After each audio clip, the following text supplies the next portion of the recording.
بسم اللہ الرحمن الرحیم۔ شروع کرتا ہوں اللہ کے نام سے جو بے انتہا مہربان نہایت رحم کرنے والے ہیں۔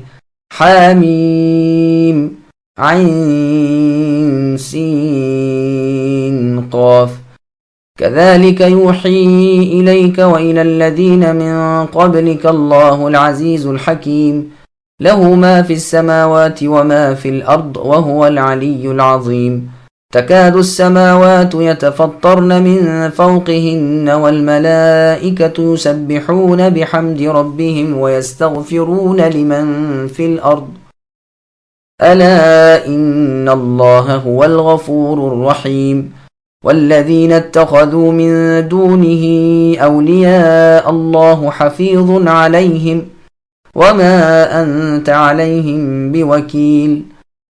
حامیم عین سین قاف۔ اللہ تعالیٰ جو زبردست ہے اور حکمت والے ہیں، اسی طرح آپ کی طرف اور آپ سے اگلوں کی طرف اے نبی وحی بھیجتے رہے ہیں۔ آسمانوں کی تمام چیزیں اور جو کچھ زمین میں ہے سب اللہ ہی کی ہیں۔ اللہ تعالیٰ برتر اور عظیم الشان ہے۔ قریب ہے آسمان اپنے اوپر سے پھٹ پڑیں، تمام فرشتے اپنے رب کی پاکی تعریف کے ساتھ بیان کر رہے ہیں اور زمین والوں کے لیے استغفار کر رہے ہیں۔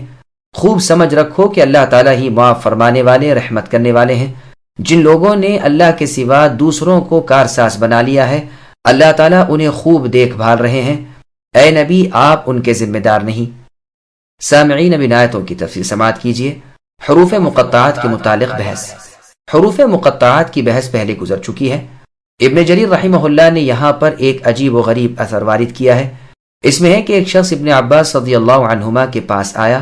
اس وقت آپ رضی اللہ عنہما کے پاس حذیفہ بن یمان رضی اللہ عنہ بھی تھے۔ اس نے ان حروف کی تفسیر آپ سے پوچھی۔ آپ نے ذرا سی دیر سر نیچا کر لیا، پھر منہ پھیر لیا۔ اس شخص نے دوبارہ یہی سوال کیا۔ آپ نے پھر بھی منہ پھیر لیا اور اس کے سوال کو برا جانا۔ اس نے پھر تیسری مرتبہ پوچھا، آپ نے پھر بھی کوئی جواب نہ دیا۔ اس پر حذیفہ رضی اللہ عنہ نے کہا، میں تجھے بتاتا ہوں اور مجھے یہ بھی معلوم ہے کہ ابن عباس رضی اللہ عنہما اسے کیوں ناپسند کر رہے ہیں۔ ان کے اہل بیت میں سے ایک شخص کے بارے میں نازل ہوئی ہے جسے عبد الالہ اور عبداللہ کہا جاتا ہوگا۔ وہ مشرقی نہروں میں سے ایک نہر کے پاس اترے گا اور وہاں 2 شہر بسائے گا۔ نہر کو کاٹ کر دونوں شہروں میں لے جائے گا۔ جب اللہ تعالیٰ ان کے ملک کے زوال کا اور ان کی دولت کے استیصال کا ارادہ کریں گے اور ان کا وقت ختم ہونے کو ہوگا تو ان دونوں شہروں میں سے ایک پر رات کے وقت آگ آئے گی جو اسے جلا کر بھسم کر دے گی۔ وہاں کے لوگ صبح کو دیکھ کر تعجب کریں گے۔ یہ معلوم ہوگا کہ گویا یہاں کچھ تھا ہی نہیں۔ صبح ہی صبح وہاں تمام بڑے بڑے سرکش متکبر مخالف حق لوگ جمع ہوں گے۔ اسی وقت اللہ تعالیٰ ان سب کو اس شہر سمیت غارت کر دیں گے۔ یہی معنی ہے حامیم عین سین قاف کے، یعنی اللہ تعالیٰ کی طرف سے یہ عزیمت یعنی ضروری ہے۔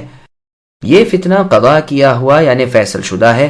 اللہ تعالیٰ کی طرف سے عین سے مراد عدل، سین سے مراد سیکونو یعنی یہ ان قریب ہو کر رہے گا، قاف سے مراد واقع ہونے والا۔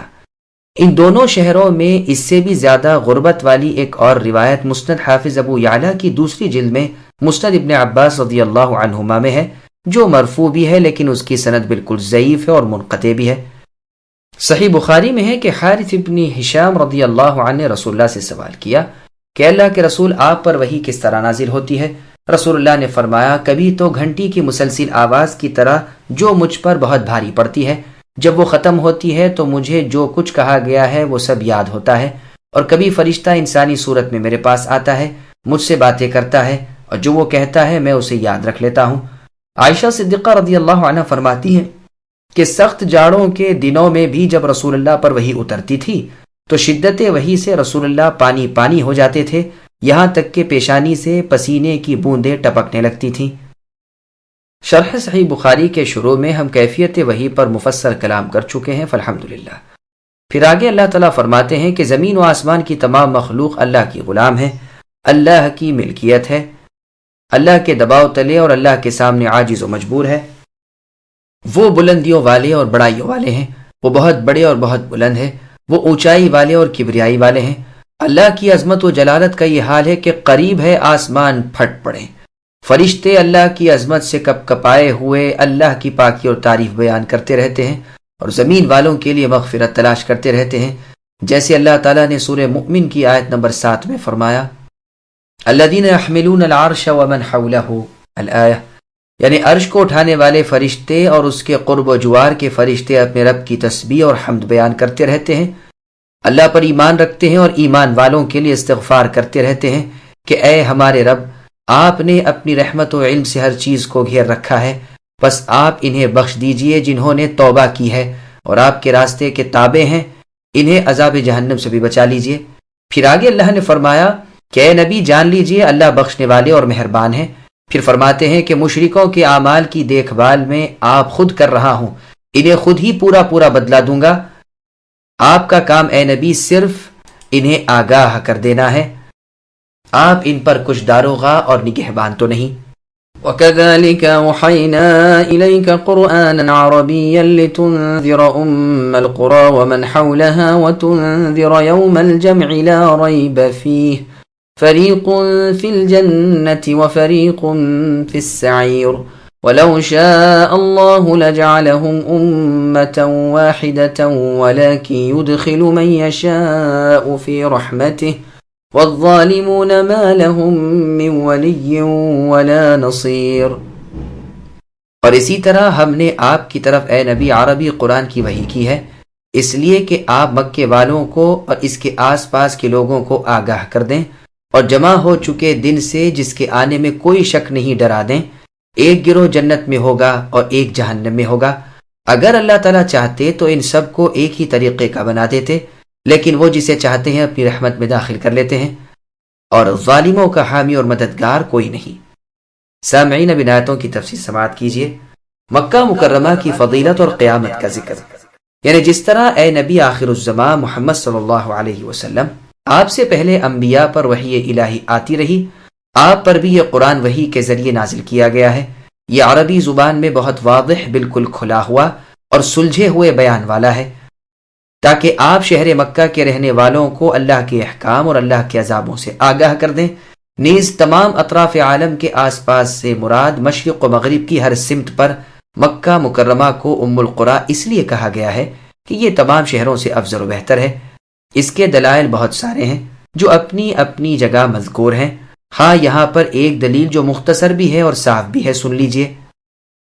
سنن ترمذی، نسائی، سنن ابن ماجہ، مسند احمد وغیرہ میں ہے کہ عبداللہ ابن عدی ابن حمرہ زہری رضی اللہ عنہ فرماتے ہیں کہ میں نے خود رسول اللہ صلی اللہ علیہ وسلم کی زبان مبارک سے سنا، رسول اللہ مکہ مکرمہ کے بازار خزورہ میں کھڑے ہوئے فرما رہے تھے کہ اے مکہ، قسم ہے اللہ کی، تو اللہ کی ساری زمین سے اللہ کے نزدیک زیادہ محبوب اور زیادہ افضل ہے۔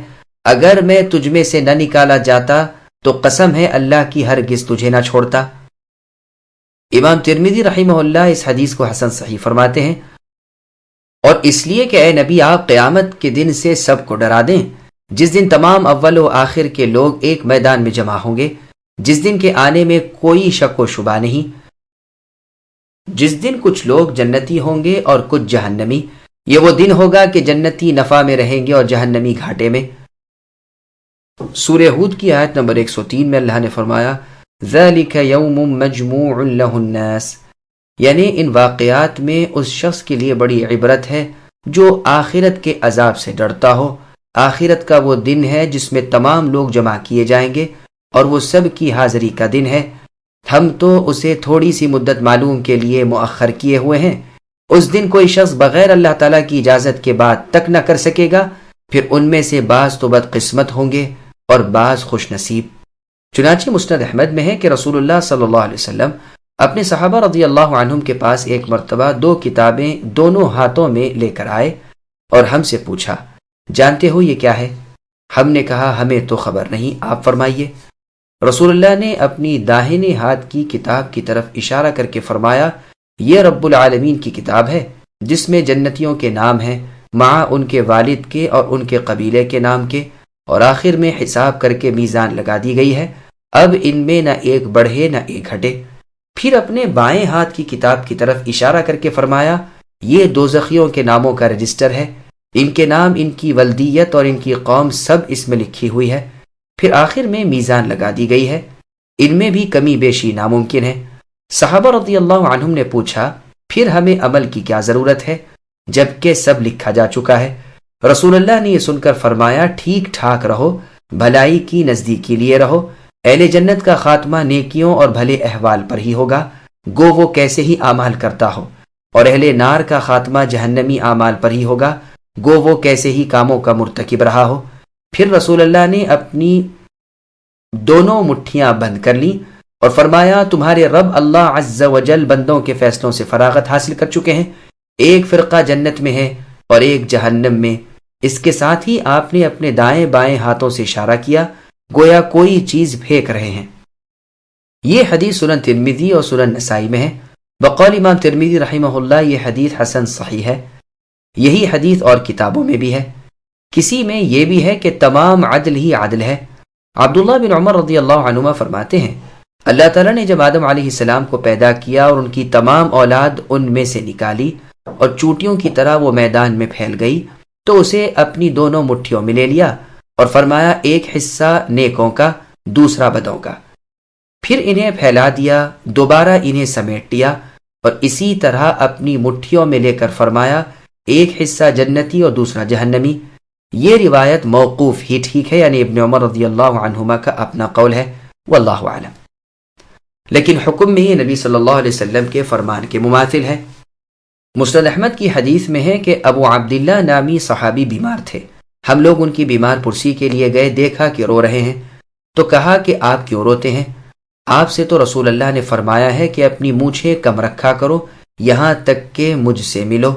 اس پر صحابی نے فرمایا یہ تو ٹھیک ہے، لیکن مجھے تو حدیث رلا رہی ہے کہ میں نے رسول اللہ صلی اللہ علیہ وسلم سے سنا ہے اللہ تعالیٰ نے اپنی دائیں مٹھی میں مخلوق لی اور اسی طرح دوسرے ہاتھ کی مٹھی میں بھی، اور فرمایا یہ لوگ اس کے لیے ہیں یعنی جنت کے لیے، اور یہ اس کے لیے ہیں یعنی جہنم کے لیے، اور مجھے کچھ پرواہ نہیں، بس مجھے خبر نہیں کہ اللہ تعالیٰ کی کس مٹھی میں میں تھا۔ اس طرح کی اس بات تقدیر کی اور بھی بہت سی حدیثیں ہیں۔ پھر آگے اللہ فرماتے ہیں اگر اللہ تعالیٰ کو منظور ہوتا تو سب کو ایک ہی طریقے پر کر دیتے، یعنی یا تو ہدایت پر یا گمراہی پر، لیکن رب تعالیٰ نے ان میں تفاوت رکھا، بعض کو حق کی ہدایت کی اور بعض کو اس سے بھلا دیا۔ اپنی حکمت کو وہی جانتے ہیں، وہ جسے چاہیں اپنی رحمت تلے کھڑا کر لے، اور ظالموں کا حمایتی اور مددگار کوئی نہیں ہوتا۔ ابن جریر کی تفسیر میں ہے اللہ تعالیٰ سے موسیٰ علیہ السلام نے عرض کی اے میرے رب، آپ نے اپنی مخلوق کو پیدا کیا، پھر تو ان میں سے کچھ کو آپ جنت میں لے جائیں گے اور کچھ اوروں کو جہنم میں، کیا اچھا ہوتا کہ سب ہی جنت میں جاتے۔ اللہ تعالیٰ نے ارشاد فرمایا موسیٰ اپنے پیر آہن اونچا کرو، آپ نے اونچا کیا، پھر فرمایا اور اونچا کرو، آپ نے اور اونچا کیا، فرمایا اور اوپر کو اٹھاؤ، جواب دیا اے اللہ اب تو سارے جسم سے اونچا کر لیا بجز اس جگہ کے جس کے اوپر سے ہٹانے میں خیر نہیں۔ فرمایا پس اسی طرح میں بھی اپنی تمام مخلوق کو جنت میں داخل کروں گا بجز ان کے جو بالکل ہی خیر سے خالی ہیں۔ اے اللہ ہم آپ سے آپ کی صفت رحمت کے وسیلے سے سوال کرتے ہیں کہ آپ ہمیں جنت میں داخل فرمائیں اور جہنم کی آگ سے محفوظ و مأمون رکھیں، آمین۔ ام اتخذوا من دونه اولیاء فاللہ هو الولی وهو يحيي الموتى وهو على كل شيء قدير وما اختلفتم فيه من شيء فحكمه إلى الله ذلكم الله ربي عليه توكلت وإليه أنيب فاطر السماوات والأرض جعل لكم من أنفسكم أزواجا ومن الأنعام أزواجا يذرأكم فيه ليس كمثله شيء وهو السميع البصير له مقاليد السماوات والأرض يبسط الرزق لمن يشاء ويقدر إنه بكل شيء عليم۔ کیا ان لوگوں نے اللہ کے سوا اور کارساز بنا لیے ہیں؟ حقیقت میں تو اللہ ہی کارساز ہے، وہی مردوں کو زندہ کریں گے اور وہی ہر چیز پر قادر ہیں، اور جس جس چیز میں تمہارا اختلاف ہو اس کا فیصلہ اللہ تعالیٰ ہی کی طرف ہے۔ یہی اللہ میرے پالنے والے ہیں جس پر میں نے بھروسہ کر رکھا ہے اور جس کی طرف میں جھکتا ہوں۔ اللہ تعالیٰ آسمانوں اور زمین کے پیدا کرنے والے ہیں۔ اللہ نے تمہارے لیے تمہاری جنس کے جوڑے بنا دیے ہیں اور چوپائیوں کے جوڑے بنائے ہیں، تمہیں وہ اس میں پھیلا رہے ہیں۔ اللہ کے جیسا کوئی ہے ہی نہیں، اور اللہ سنتے ہیں اور دیکھتے ہیں۔ آسمانوں اور زمین کی کنجیاں اللہ ہی کی ہیں، جس کی چاہے روزی کشادہ کر دے اور تنگ کر دے۔ یقیناً اللہ تعالیٰ ہر چیز کو جاننے والے ہیں۔ سامعین، اب آیتوں کی تفسیر سماعت کیجیے۔ حقیقی خالق اور معبود برحق اللہ تعالیٰ ہی ہے۔ اللہ تعالیٰ مشرکین کے اس مشرکانہ فعل کی قباحت و برائی بیان فرماتے ہیں جو وہ اللہ کے ساتھ شریک کیا کرتے تھے اور دوسروں کی پرستش کرتے تھے، اور بیان فرماتے ہیں کہ سچا ولی اور حقیقی کارساز تو میں ہوں، مردوں کو زندہ کرنا میری صفت ہے، ہر چیز پر قابو اور قدرت رکھنا میرا وصف ہے، پھر میرے سوا اور کی عبادت کیسی؟ پھر آگے اللہ فرماتے ہیں جس کسی امر میں تم میں اختلاف رونما ہو جائے اس کا فیصلہ اللہ کی طرف لے جاؤ، یعنی تمام دینی اور دنیاوی اختلاف کے فیصلے کی چیز اللہ کی کتاب اور رسول صلی اللہ علیہ وسلم کی سنت کو مانو۔ جیسے سورہ نساء کی آیت نمبر 59 میں اللہ نے فرمایا فَإِن تَنَازَعْتُمْ فِي شَيْءٍ فَرُدُّوهُ إِلَى اللَّهِ وَالرَّسُولِ، کہ اگر تم میں کوئی جھگڑا ہو تو اسے اللہ تعالیٰ کی اور اللہ کے رسول صلی اللہ علیہ وسلم کی طرف لوٹا لے جاؤ۔ پھر فرماتے ہیں کہ وہ اللہ جو ہر چیز پر حاکم ہے وہی میرے رب ہے، میرا توکل اور بھروسہ اللہ ہی پر ہے، اور میں اپنے تمام کام اللہ ہی کے سپرد کرتا ہوں اور ہر وقت اللہ کی جانب رجوع کرتا ہوں۔ وہ آسمان و زمین اور اس کے درمیان کی کل مخلوق کے تنے تنہا پیدا کرنے والے ہیں۔ اللہ کا احسان دیکھو کہ اللہ نے تمہاری ہی جنس اور تمہاری ہی شکل کے تمہارے جوڑے بنا دیے، یعنی مرد و عورت، اور چوپائیوں کے بھی جوڑے پیدا کیے جو 8 ہیں۔ وہ اسی پیدائش میں تمہیں پیدا کرتے ہیں، یعنی اللہ کی صفت پر، یعنی جوڑ جوڑ پیدا کرتے جا رہے ہیں، نسلیں کی نسلیں پھیلا دیں، قرنوں گزر گئے اور سلسلہ اسی طرح چلا آ رہا ہے، ادھر انسانوں کا ادھر جانوروں کا۔ امام بغوی رحمہ اللہ فرماتے ہیں مراد رحم میں پیدا کرنا ہے، بعض کہتے ہیں پیٹ میں، بعض کہتے ہیں اسی طریق پر پھیلانا ہے۔ مجاہد رحمہ اللہ فرماتے ہیں نسلیں پھیلانی مراد ہے، بعض کہتے ہیں یہاں فیہی معنی میں بھی کے ہے، یعنی مرد اور عورت کے جوڑے سے نسل انسانی کو اللہ تعالیٰ پھیلا اور پیدا کرتے جا رہے ہیں۔ حق یہ ہے کہ خالق جیسا کوئی اور نہیں، اللہ تعالیٰ تنہا اور بے نیاز ہے، وہ بے مثال اور بے نظیر ہے، وہ سننے والے اور دیکھنے والے ہیں۔ آسمان و زمین کی کل کنجیاں اللہ ہی کے ہاتھوں میں ہیں۔ سورہ زمر میں اس کی تفسیر گزر چکی ہے۔ مقصد یہ ہے کہ سارے عالم کے متصرف مالک حاکم وہی اکیلے اللہ ہیں جن کا کوئی شریک نہیں، جسے چاہے کشادہ روزی دے دیتے ہیں، جس پر چاہے تنگی کر دیتے ہیں۔ اللہ کا کوئی کام حکمت سے خالی نہیں، کسی حالت میں وہ کسی پر ظلم کرنے والے نہیں۔ اللہ کا وسیع علم ساری مخلوق کو گھیرے ہوئے ہے۔ شرع لكم من الدين ما وصى به نوحا والذي أوحينا إليك وما وصينا به إبراهيم وموسى وعيسى أن أقيموا الدين ولا تتفرقوا فيه كبر على المشركين ما تدعوهم إليه الله يجتبي إليه من يشاء ويهدي إليه من ينيب وما تفرقوا إلا من بعد ما جاءهم العلم بغيا بينهم ولولا كلمة سبقت من ربك إلى أجل مسمى لقضي بينهم وإن الذين أورثوا الكتاب من بعدهم لفي شك منه مريب۔ اللہ تعالیٰ نے تمہارے لیے وہی شریعت مقرر کر دی ہے جس کے قائم کرنے کا اللہ نے نوح علیہ السلام کو حکم دیا تھا، اور جو بذریعہ وحی کے ہم نے اے نبی آپ کی طرف بھی بھیج دی ہے، اور جس کا تاکیدی حکم ہم نے ابراہیم اور موسیٰ اور عیسیٰ علیہ السلام کو دیا تھا کہ اس دین کو قائم رکھنا اور اس میں پھوٹ نہ ڈالنا۔ جس چیز کی طرف تم انہیں بلا رہے ہو وہ تو ان مشرکین پر بڑی گراں گزرتی ہے۔ اللہ تعالیٰ جسے چاہیں اپنا برگزیدہ بنا لے، اور جو بھی اللہ کی طرف رجوع کرے وہ اس کی صحیح رہنمائی کرتے ہیں۔ ان لوگوں نے اپنے پاس علم آ جانے کے بعد ہی اختلاف کیا، اور وہ بھی باہمی ضد بحث سے ہی۔ اور اگر آپ کے رب کی بات اے نبی ایک وقت مقرر تک کے لیے پہلے ہی سے قرار پا گئی ہوئی نہ ہوتی تو یقیناً ان کا فیصلہ ہو چکا ہوتا، اور جن لوگوں کو ان کے بعد کتاب دی گئی ہے وہ بھی اس کی طرف سے شک اور تردد میں پڑے ہوئے ہیں۔ سامعین، اب آیتوں کی تفسیر سماعت کیجیے۔ توحید تمام انبیاء علیہ السلام کی مشترکہ دعوت۔ اللہ تعالیٰ نے جو انعام اس امت پر کیا ہے اس کا ذکر یہاں فرماتے ہیں کہ تمہارے لیے جو شریعت مقرر کی ہے وہ ہے جو آدم علیہ السلام کے بعد دنیا کے سب سے پہلے پیغمبر اور دنیا کے سب سے آخری پیغمبر اور ان کے درمیان اولو العزم پیغمبروں کی تھی۔ بس یہاں جن 5 پیغمبروں کا ذکر ہوا ہے، انہی 5 کا ذکر سورہ احزاب کی آیت نمبر 7 میں بھی کیا گیا ہے۔ فرمایا وَإِذْ أَخَذْنَا مِنَ النَّبِيِّينَ مِيثَاقَهُمْ، وہ دین جو تمام انبیاء کا مشترک طور پر ہے وہ اللہ واحد کی عبادت ہے، جیسے اللہ تعالیٰ نے سورہ انبیاء کی آیت نمبر 25 میں فرمایا وَمَا أَرْسَلْنَا مِن قَبْلِكَ مِن رَّسُولٍ إِلَّا نُوحِي إِلَيْهِ أَنَّهُ لَا إِلَٰهَ إِلَّا أَنَا فَاعْبُدُونِ، یعنی اے نبی آپ سے پہلے جتنے بھی رسول آئے ہیں ان سب کی طرف ہم نے یہی وحی کی ہے کہ معبود برحق میرے سوا کوئی نہیں، بس تم سب میری ہی عبادت کرتے رہو۔ صحیح بخاری نے صحیح مسلم میں حدیث ہے، رسول اللہ صلی اللہ علیہ وسلم نے فرمایا کہ انبیاء کی جماعت آپس میں علاتی بھائیوں کی طرح ہیں، ہم سب کا دین ایک ہی ہے یعنی اسلام، جیسے علاتی بھائیوں کا باپ ایک ہوتا ہے۔ الغرض احکام شرع میں گو جزوی اختلاف ہو لیکن اصولی طور پر دین ایک ہی ہے، اور وہ توحید باری تعالی عز اسمہ ہے۔ اللہ تعالیٰ نے سورہ مائدہ کی آیت نمبر 48 میں فرمایا لِكُلٍّ جَعَلْنَا مِنْكُمْ شِرْعَةً وَمِنْهَاجًا، یعنی تم میں سے ہر ایک کے لیے ہم نے شریعت و راہ بنا دی ہے۔ یہاں اس وحی کی تفصیل یوں بیان ہو رہی ہے کہ دین کو قائم رکھو، جماعت بندی کے ساتھ اتفاق سے رہو، اختلاف اور پھوٹ نہ کرو۔ پھر آگے اللہ فرماتے ہیں یہی توحید کی صدائیں ان مشرکوں کو ناگوار گزرتی ہیں۔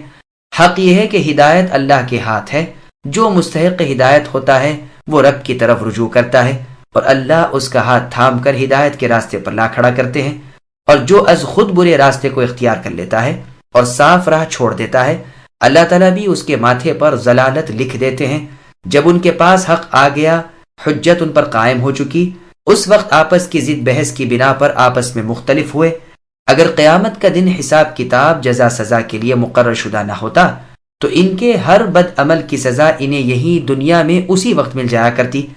پھر آگے اللہ فرماتے ہیں کہ یہ پچھلے جو پہلوں سے کتابیں پائے ہوئے ہیں یہ صرف تقلیدی طور پر مانتے ہیں، اور ظاہر ہے کہ مقلد کا ایمان شک و شبہ سے خالی نہیں ہوتا۔ انہیں خود یقین نہیں، دلیل و حجت کی بنا پر ان کا ایمان نہیں، بلکہ یہ اپنے اگلوں کے جو حق کے جھٹلانے والے تھے محض مقلد ہیں۔ فلذلك فادع واستقم كما أمرت ولا تتبع أهواءهم وقل آمنت بما أنزل الله من كتاب وأمرت لأعدل بينكم الله ربنا وربكم لنا أعمالنا ولكم أعمالكم لا حجة بيننا وبينكم الله يجمع بيننا وإليه المصير۔ بس اے نبی آپ لوگوں کو اللہ ہی کی طرف بلاتے رہیے اور جو کچھ آپ سے کہا گیا ہے اس پر مضبوطی سے جم جائیے اور ان کی خواہشوں پر نہ چلیے، اور کہہ دیجئے کہ اللہ تعالیٰ نے جتنی کتابیں نازل فرمائی ہیں میرا ان پر ایمان ہے، اور مجھے حکم دیا گیا ہے کہ تم میں انصاف کرتا رہوں۔ ہمارا اور تم سب کا پروردگار اللہ تعالیٰ ہی ہے، ہمارے اعمال ہمارے لیے ہیں اور تمہارے اعمال تمہارے لیے ہیں، ہم تم میں کوئی گفتگو نہیں، اللہ تعالیٰ ہم سب کو جمع کریں گے اور اللہ ہی کی طرف لوٹنا ہے۔ سامعین، اب اس آیت کی تفسیر سماعت کیجیے۔ 10 مستقل کلمے۔ اس آیت میں ایک لطیفہ ہے جو قرآن کریم کی صرف ایک اور آیت میں پایا جاتا ہے، باقی کسی اور آیت میں نہیں۔ وہ یہ کہ اس میں 10 کلمے ہیں جو سب مستقل ہیں، الگ الگ ایک ایک کلمہ اپنی ذات میں ایک مستقل حکم ہے۔ یہی بات دوسری آیت یعنی آیت الکرسی میں بھی ہے۔ پس نمبر 1، پہلا حکم تو یہ ہوتا ہے کہ وحی اے نبی آپ پر نازل کی گئی ہے، اور وہی وحی آپ سے پہلے کے تمام انبیاء پر آتی رہی ہے، اور جو شرع آپ کے لیے مقرر کی گئی ہے اور وہی آپ سے اگلے تمام انبیاء کرام کے لیے بھی مقرر کی گئی تھی، تو تمام لوگوں کو اس کی دعوت دیجیے، ہر ایک کو اسی طرف بلائیے اور اس کے منوانے اور پھیلانے کی کوشش میں لگے رہیے۔ نمبر 2، اور اللہ تعالیٰ کی عبادت و وحدانیت پر آپ استقامت کیجیے اور اپنے ماننے والوں سے استقامت کرائیے۔ نمبر 3، مشرکین نے جو کچھ اختلاف کر رکھے ہیں، جو تکذیب و افتراء ان کا شیوا ہے، جو عبادت غیر اللہ ان کی عادت ہے، خبردار آپ ہرگز ہرگز ان کی خواہشوں اور ان کی چاہتوں میں نہ آنا، ان کی ایک بھی نہ ماننا۔ نمبر 4، اور علل اعلان اپنے اس عقیدے کی تبلیغ کیجیے کہ اللہ کی نازل کردہ تمام کتابوں پر میرا ایمان ہے، میرا یہ کام نہیں کہ ایک کو مانوں اور دوسرے سے انکار کروں، ایک کو لوں اور ایک کو چھوڑوں۔ نمبر 5، میں تم میں وہی احکام جاری کرنا چاہتا ہوں جو اللہ تعالیٰ کی طرف سے میرے پاس پہنچائے گئے ہیں اور جو سراسر عدل اور یکسر انصاف پر مبنی ہیں۔ نمبر 6، معبود برحق صرف اللہ تعالیٰ ہی ہے، ہمارے تمہارے معبود برحق وہی ہیں اور وہی سب کے پالنے والے ہیں۔ گو کوئی اپنی خوشی سے اس کے سامنے نہ جھکے، لیکن دراصل ہر شخص بلکہ ہر چیز اللہ کے آگے جھکی ہوئی ہے اور سجدے میں پڑی ہوئی ہے۔ نمبر 7، ہمارے عمل ہمارے ساتھ، تمہاری کرنی تمہیں بھرنی، ہم تم میں کوئی تعلق نہیں۔ جیسے اور آیت میں اللہ سبحانہ و تعالیٰ نے فرمایا ہے، اگر اے نبی یہ آپ کو جھٹلائیں تو آپ کہہ دیجئے کہ میرے لیے میرے اعمال ہیں اور تمہارے لیے تمہارے اعمال ہیں، تم میرے اعمال سے بری اور میں تمہارے اعمال سے بری اور میں تمہارے اعمال سے بیزار۔ نمبر 8، ہم تم میں کوئی خصومت اور جھگڑا نہیں، کسی بحث و مباحثے کی ضرورت نہیں۔ سدی رحمہ اللہ فرماتے ہیں، یہ حکم تو مکے میں تھا لیکن مدینے میں جہاد کے احکام اترے۔ ممکن ہے ایسا ہی ہو کیونکہ یہ آیت مکیہ ہے اور جہاد کی آیتیں ہجرت کے بعد کی ہیں۔ قیامت کے دن اللہ تعالی ہم سب کو جمع کریں گے، جیسے سورہ سبا کی آیت نمبر 26 میں فرمایا، قل یجمع بیننا ربنا، یعنی اے نبی آپ کہہ دیجئے کہ ہمیں ہمارے رب جمع کریں گے، پھر ہم میں حق کے ساتھ فیصلے کریں گے، اور اللہ تعالیٰ ہی فیصلے کرنے والے اور علم والے ہیں۔ نمبر 10، پھر فرماتے ہیں کہ بالآخر سب کو لوٹنا ایک دن اللہ ہی کی طرف ہے۔ والذين يحاجون في الله من بعد ما استجيب له حجتهم داحضة عند ربهم وعليهم غضب ولهم عذاب شديد الله الذي أنزل الكتاب بالحق والميزان وما يدريك لعل الساعة قريب يستعجل بها الذين لا يؤمنون بها والذين آمنوا مشفقون منها ويعلمون أنها الحق ألا إن الذين يمارون في الساعة لفي ضلال بعيد۔ اور جو لوگ اللہ تعالیٰ کی باتوں میں جھگڑے ڈالتے ہیں اس کے بعد کہ مخلوق اسے مان چکی، ان کی کٹ حجتی اللہ کے نزدیک باطل ہے اور ان پر غضب ہے اور ان کے لیے سخت مار ہے۔ اللہ تعالیٰ نے حق کے ساتھ کتاب نازل فرمائی ہے اور ترازو بھی اتاری ہے، اور اے نبی آپ کو کیا خبر شاید قیامت قریب ہی ہو۔ اس کی جلدی انہیں پڑی ہے جو قیامت کے آنے کو نہیں مانتے، اور جو اس کے آنے پر یقین رکھتے ہیں وہ تو اس سے لرزاں و ترساں ہیں، انہیں اس کے حق ہونے کا پورا علم ہے۔ یاد رکھو جو لوگ قیامت کے معاملے میں لڑ جھگڑ رہے ہیں وہ دور کی گمراہی میں پڑے ہوئے ہیں۔ سامعین اب ان آیتوں کی تفسیر سماعت کیجیے۔ مسلمان مرد و عورت قیامت سے خوف زدہ رہتے ہیں۔ اللہ تبارک و تعالی ان لوگوں کو ڈراتے ہیں جو ایمانداروں سے فضول حجتیں کیا کرتے ہیں، انہیں راہ ہدایت سے بہکانا چاہتے ہیں اور اللہ کے دین میں جھگڑے نکالتے ہیں۔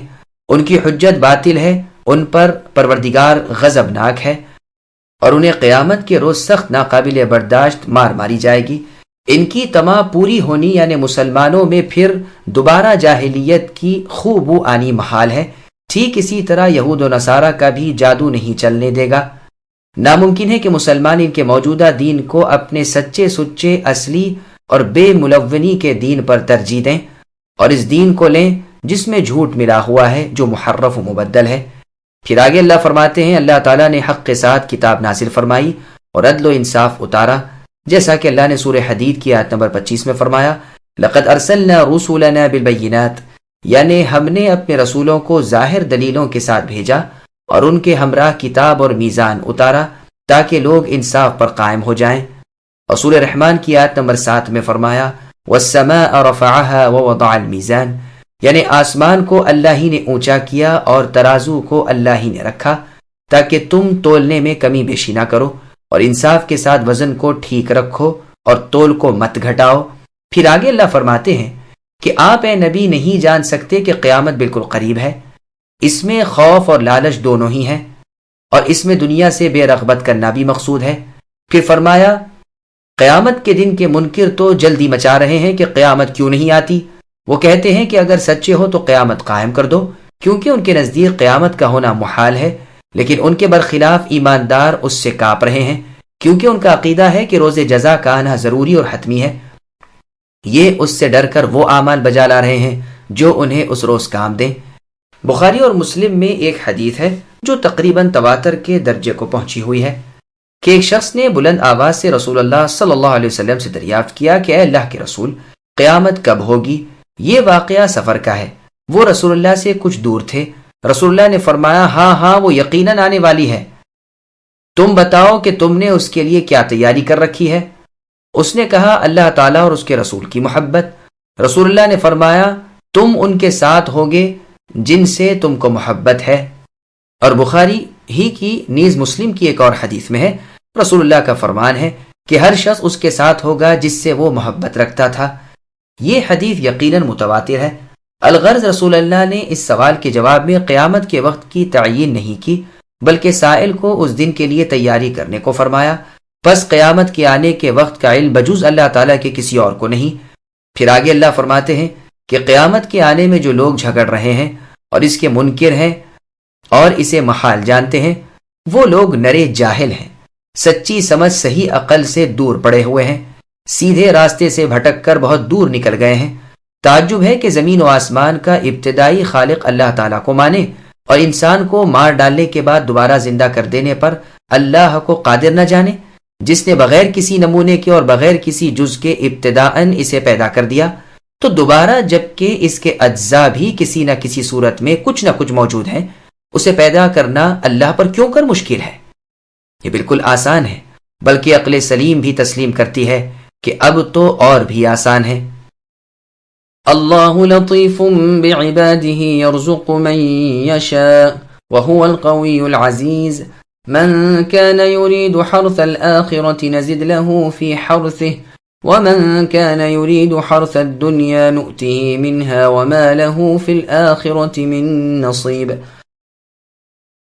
أم لهم شركاء شرعوا لهم من الدين ما لم يأذن به الله ولولا كلمة الفصل لقضي بينهم وإن الظالمين لهم عذاب أليم ترى الظالمين مشفقين مما كسبوا وهو واقع بهم والذين آمنوا وعملوا الصالحات في روضات الجنات لهم ما يشاءون عند ربهم ذلك هو الفضل الكبير۔ اللہ تعالیٰ اپنے بندوں پر بڑے ہی لطف کرنے والے ہیں، جسے چاہتے ہیں کشادہ روزی دیتے ہیں، وہ بڑی طاقت اور بڑے غلبے والے ہیں۔ جس کا ارادہ آخرت کی کھیتی کا ہو، ہم اسے اس کی کھیتی میں اور ترقی دیں گے، اور جو دنیا کی کھیتی کی طلب رکھتا ہو، ہم اسے اس میں سے ہی کچھ دے دیں گے۔ ایسے شخص کا آخرت میں کوئی حصہ نہیں۔ کیا ان لوگوں نے ایسے اللہ کے شریک مقرر کر رکھے ہیں جنہوں نے ایسے احکام دین مقرر کر دیے ہیں جو اللہ کے فرمائے ہوئے نہیں ہیں؟ اگر فیصلے کے دن کا وعدہ نہ ہوتا تو ابھی ہی ان میں فیصلہ کر دیا جاتا۔ یقیناً ان ظالموں کے لیے ہی دردناک عذاب ہے۔ آپ اے نبی دیکھیں گے کہ یہ ظالم اپنے اعمال سے ڈر رہے ہوں گے جو یقیناً ان پر واقع ہونے والے ہیں، اور جو لوگ ایمان لائے اور انہوں نے نیک اعمال کیے وہ جنتوں کے باغات میں ہوں گے، وہ جو چاہت کریں اپنے رب کے پاس موجود پائیں گے، یہی ہے بڑا فضل۔ سامعین، اب ان آیتوں کی تفسیر سماعت کیجیے۔ تمام مخلوقات کے رازق اللہ تعالیٰ ہی ہیں۔ اللہ تعالیٰ خبر دیتے ہیں کہ وہ اپنے بندوں پر بڑے مہربان ہیں، ایک کو دوسرے کے ہاتھ روزی پہنچا رہے ہیں، ایک بھی نہیں جسے اللہ تعالیٰ بھول جائے۔ نیک بد ہر ایک اللہ کے ہاں کا وظیفہ خوار ہے، جیسے اللہ تعالیٰ نے سورہ ہود کی آیت نمبر 6 میں فرمایا، وَمَا مِن دَابَّةٍ فِي الْأَرْضِ إِلَّا عَلَى اللَّهِ رِزْقُهَا الآیہ، یعنی زمین پر چلنے والے تمام جانداروں کی روزیوں کا ذمہ اللہ تعالیٰ کا ہے۔ وہ ہر ایک کی رہنے سہنے کی جگہ کو بخوبی جانتے ہیں اور سب کچھ لوح محفوظ میں لکھا ہوا بھی ہے۔ وہ جس کے لیے چاہتے ہیں کشادہ روزی مقرر کرتے ہیں، وہ طاقتور ہیں، غالب ہیں، جسے کوئی چیز مغلوب نہیں کر سکتی۔ پھر آگے اللہ فرماتے ہیں، جو آخرت کے اعمال کی طرف توجہ کرتا ہے ہم خود اس کی مدد کرتے ہیں، اسے قوت طاقت دیتے ہیں، اس کی نیکیاں بڑھاتے رہتے ہیں، کسی نیکی کو 10 گنی کر دیتے ہیں، کسی کو 700 گنی، کسی کو اس سے بھی زیادہ۔ الغرض آخرت کی چاہت جس کے دل میں ہوتی ہے اس شخص کو نیک اعمال کی توفیق اللہ تعالیٰ کی طرف سے عطا فرمائی جاتی ہے، اور جس کی تمام کوشش دنیا حاصل کرنے کی ہوتی ہے، آخرت کی طرف اس کی توجہ نہیں ہوتی، تو وہ دونوں جہان سے محروم رہتا ہے۔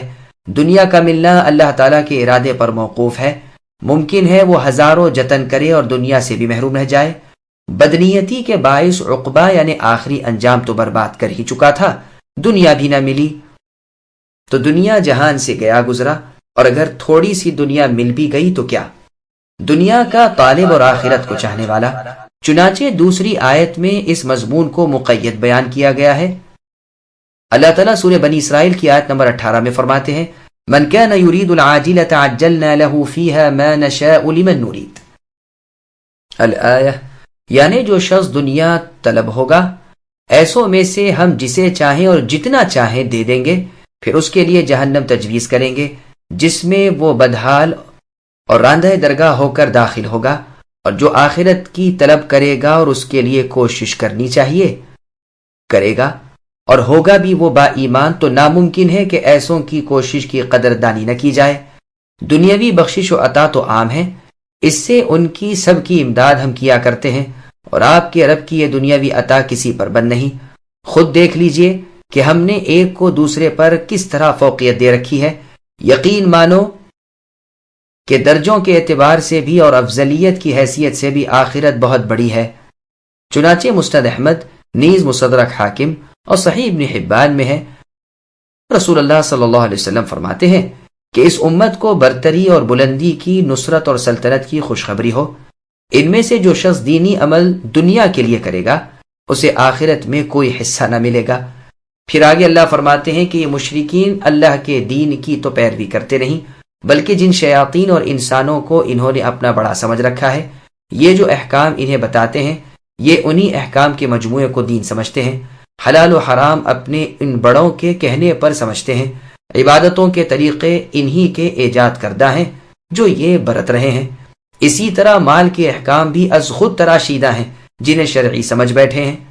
چنانچہ جاہلیت میں بعض جانوروں کو انہوں نے از خود حرام کر لیا تھا، مثلا وہ جانور جس کا کان چیر کر اپنے معبودان باطل کے نام پر چھوڑ دیتے تھے، اور داغ دے کر سانڈ چھوڑ دیتے تھے، اور مادہ بچے کو حمل کی صورت میں ہی ان کے نام کر دیتے تھے۔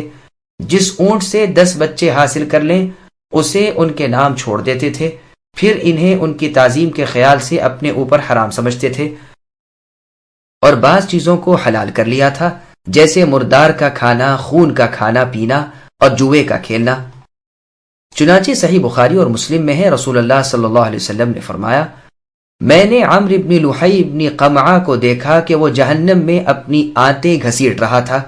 یہی وہ شخص ہے جس نے سب سے پہلے غیر اللہ کے نام پر جانوروں کا چھوڑنا بتلایا۔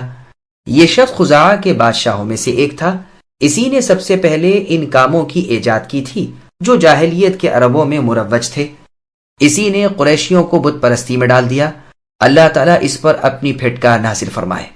اللہ تعالیٰ فرماتے ہیں کہ اگر میری یہ بات پہلے ہی سے میرے ہاں طے شدہ نہ ہوتی کہ میں گنہگاروں کو قیامت کے آنے تک ڈھیل دوں گا تو میں آج ہی ان کفار کو اپنے عذاب میں دھر گھسیٹتا۔